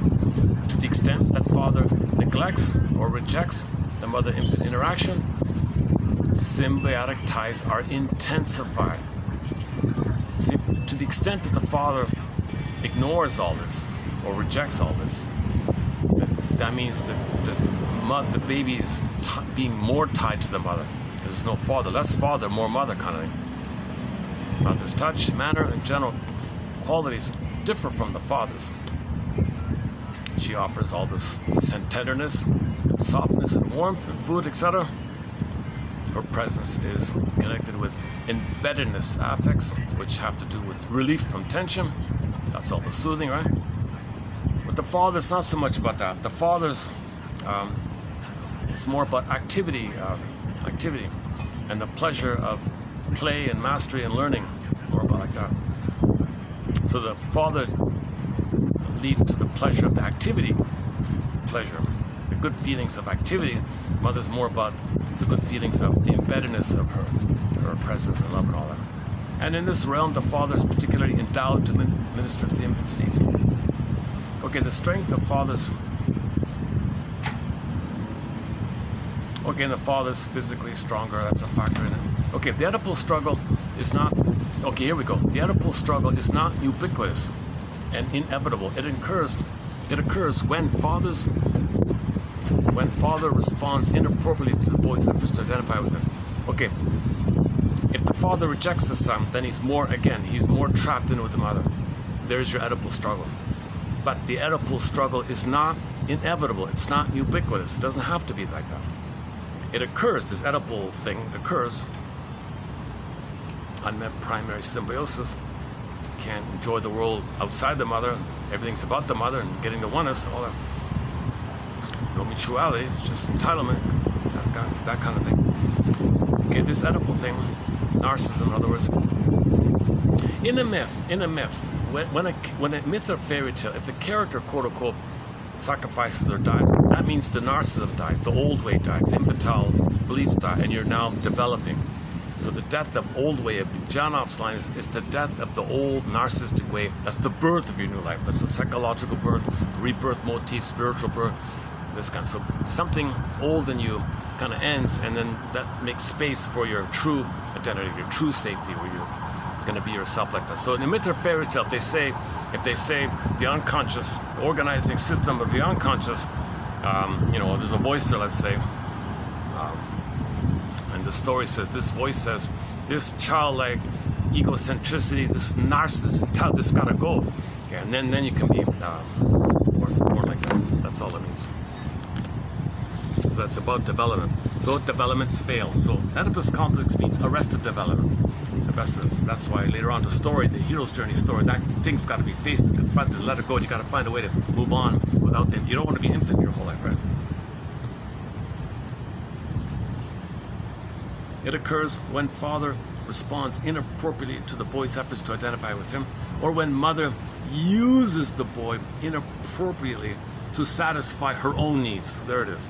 If the mother's doing stuff like this, if the mother's turning to baby to comfort her, baby, you soothe me. I don't soothe you. You soothe me. You comfort me. You be a teddy bear for me. She cuddles the baby like a child cuddles their teddy bear. She's using her own baby like a teddy bear. That's going to do it. In such a familial setting, the boy who emulates his father, as most boys do, finds that his role-playing, which is supposed to foster masculine identification, is misinterpreted by his parents. Okay, so a little misunderstanding. This part's about sometimes there's a misunderstanding. When the boy does hang out with dad and imitate him, there may be a feeling that the parents are thinking he's doing too much here. He can't be like this. But he's just experimenting. He's just identifying with him. They react through. So the kid is doing make-believe, let's say. They're saying, let's say the kid is doing make-believe. I'm going to be just like that. It's make-believe. Now, depending on how the parents react, the kid might be confused by this. The confused boy suddenly caught in the flattering, but frightening position of being too small for a man's job, and is stuck with it. Okay, so depending on how so here's the thing. When the boy hangs out with dad and thinks he is dad, and you don't allow him to think it's just make-believe, and he somehow gets the impression he's stuck with this too early, now he's always feeling insufficient, inferior, can't measure up, stuff like that. A final hypothesis is that the father who doesn't relate to his son properly becomes the prototype of the cold, unmanageable, the world's not a friendly place. Okay, if the father's not around, he might think the world's not a friendly place. It could be with the mother not being friendly, or the father not being, so also with the father. Okay, unable to relate to his father, the child comes to feel there is something intrinsically wrong with him, which prevents a satisfactory existence outside the cramping confines of mother's sphere of influence. I'm a little distracted because I'm not a smoker. This secondhand smoker. Even with the breeze here, I still can smell the smoke here. Unable to relate to his father. Unable to relate to his father. The child comes to feel there is something wrong with him, which prevents a satisfactory existence outside the cramping confines of mother's sphere of influence. So if there's a problem with the father, he's going to stick with the mother. The father has to want to be a... good as he is. I notice that people who take their smoke breaks, they run through a cigarette quite quickly.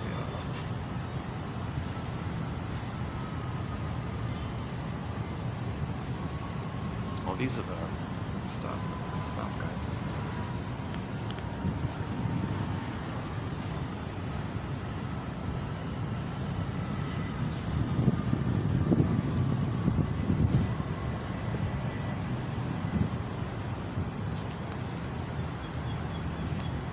Let's try again to see if we can read out here. Son of a gun. For a while, I was able to let the phone read out the quotes, and it does a good job when it works. But lately, it doesn't work anymore.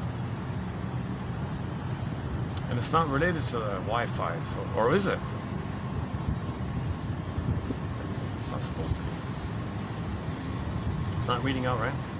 Okay, anyways, if you want to read this review, go to TQ 3297.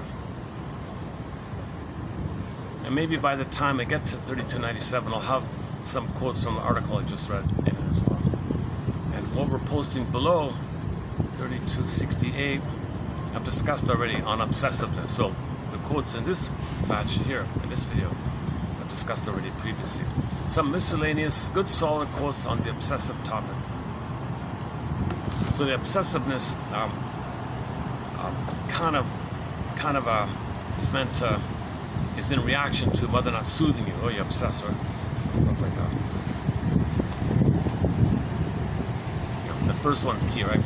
In need of early mirroring and mothering and all that, so-called mentalizing, in her reverie or consideration, having an open receptivity to the child's responding.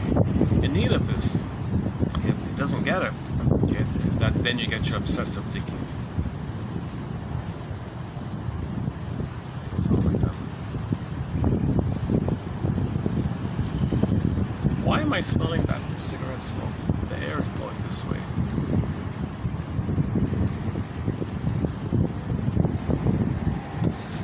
I don't know.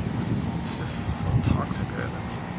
See, the toxicity of tobacco somehow triggers the brain to give you endorphins. Like you're hurting yourself to trigger your brain to give you pain-numbing chemicals. What a disturbed thing, right? You're actually hurting yourself to fool your brain to give you mercy chemicals. I'm in pain. Let me push the pain to push the pain relief thing. That's part of it, the tranquilizing effect, to stimulate the tranquilizing for your emotional pain. Now, the emotional pain is that you want mother, but you can't accept it. So you reach for mother, symbolic mother, but wait a minute, I can't accept mother. There's too much pain. So now the pain comes in, numb the pain. Reach to maybe hope for mother, but you can't accept mother, so you're still in pain.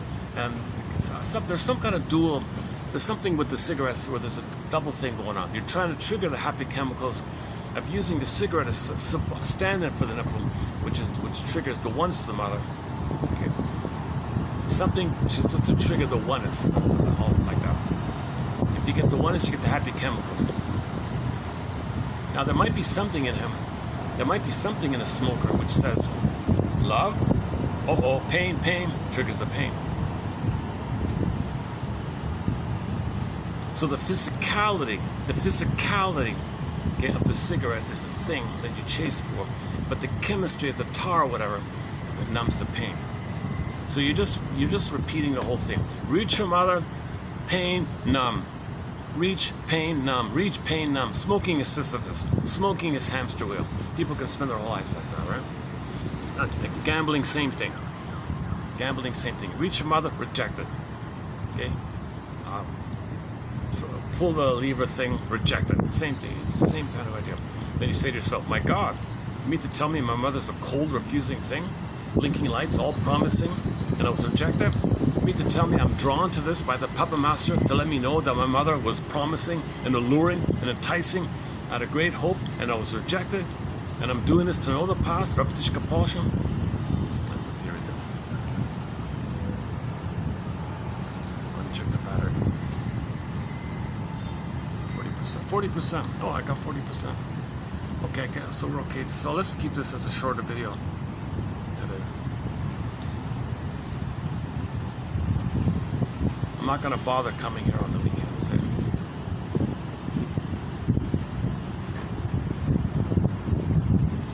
Okay. I was hoping to play another son of a gun. Okay, so I can't play it. No internet connection. I had this issue yesterday. I was going to try to play another song by the band Mystery out of Quebec by Mr. Michel Lepere. Thoughtful songs, thoughtful guy. The first song we played by the band Mystery was called The Inner Journey Part 1 about the grief process. Then we played Heaven Can Wait, not Meatloaf's cover. Then we played not a cover of Meatloaf's song by that name. Then we played the one today, How Do You Feel? Just like a love song. But the main one was which we discussed recently. Okay, Behind the Mirror. Look behind the mirror. All of us. It's a call for everybody to look behind the mirror. Next stop, open the door. Twilight zone. Everybody has a twilight zone. Everybody has a twilight zone, i.e. an unconscious. And in that unconscious, most of you, there's most of you. Most of what happened to you, the recording of you, it's in your body knows, implicit memory, procedural memory, unthought, known but can't think of. It's known, it's a puppet master, it's bodily, visceral stuff, survival trauma. It makes you repeat the puppet master. That's your unconscious self, your secret self, your double self, your hidden self, your repressed self, your shadow self, your shadow soul. That's a big part of you.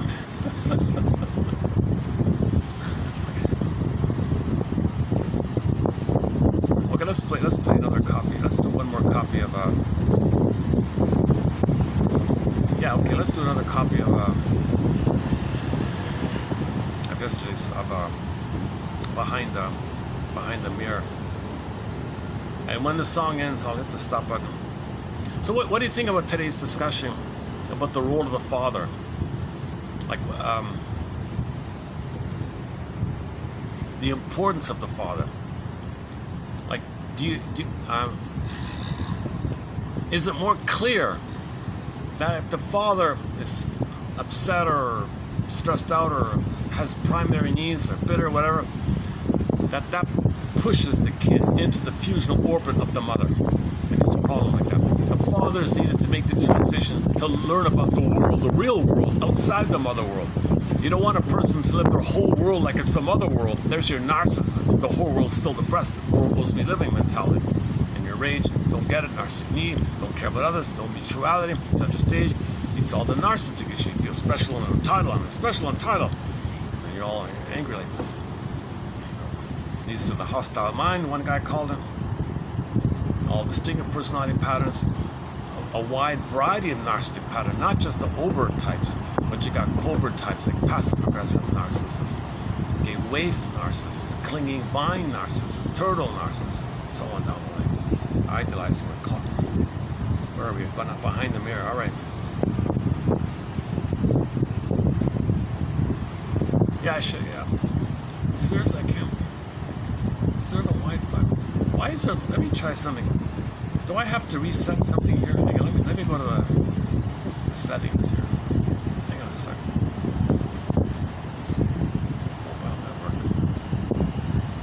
Mobile network. Data usage. Why am I not online here? What's going on here?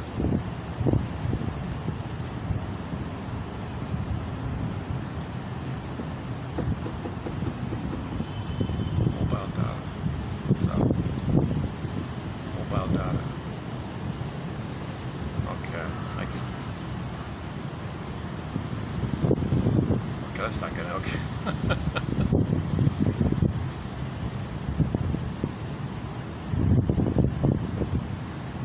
Maybe it's okay. Maybe it conflicts with the hotel's Wi-Fi system or something. I was gonna play Delusion Rain. Yeah, give that a try. Okay, that's okay. Let's play Behind the Mirror. Great song. I think it's a great song. It's off their latest album. So the band Mystery has 8 albums. This is off the most recent one, 2023, called Redemption. It's the opening track called Behind the Mirror. And it's a call for everyone to realize that they have a behind the mirror.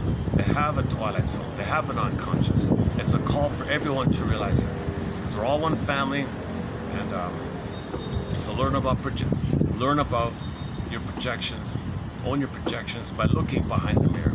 What's behind the mirror is seen outside as a mirror, and others are become psychological mirrors to know what's behind your mirror. You create another mirror. You got all these mirrors going on here. Mirror work. Shadow work can be called mirror work, maybe. Okay. Any final thoughts before we press the play button here on the song here?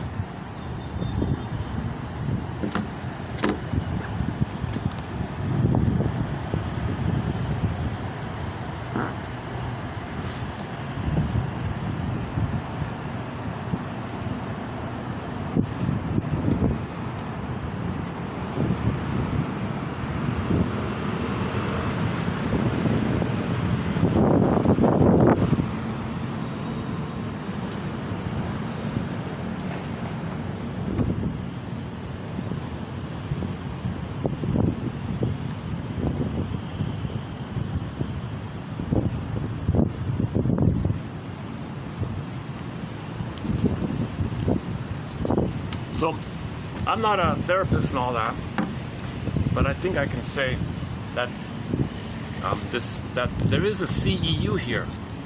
There is a CEU here. By reading the quotes here, if at some point you do get curious about something, and this curiosity leads to empathy and understanding, there's a CEU for everybody. Be a self assignment, like self-giving. Like you can give yourself a CEU when you find curiosity, empathy, and understanding. May these quotes stimulate those 3, and I'll see you in the next video. Thanks very much.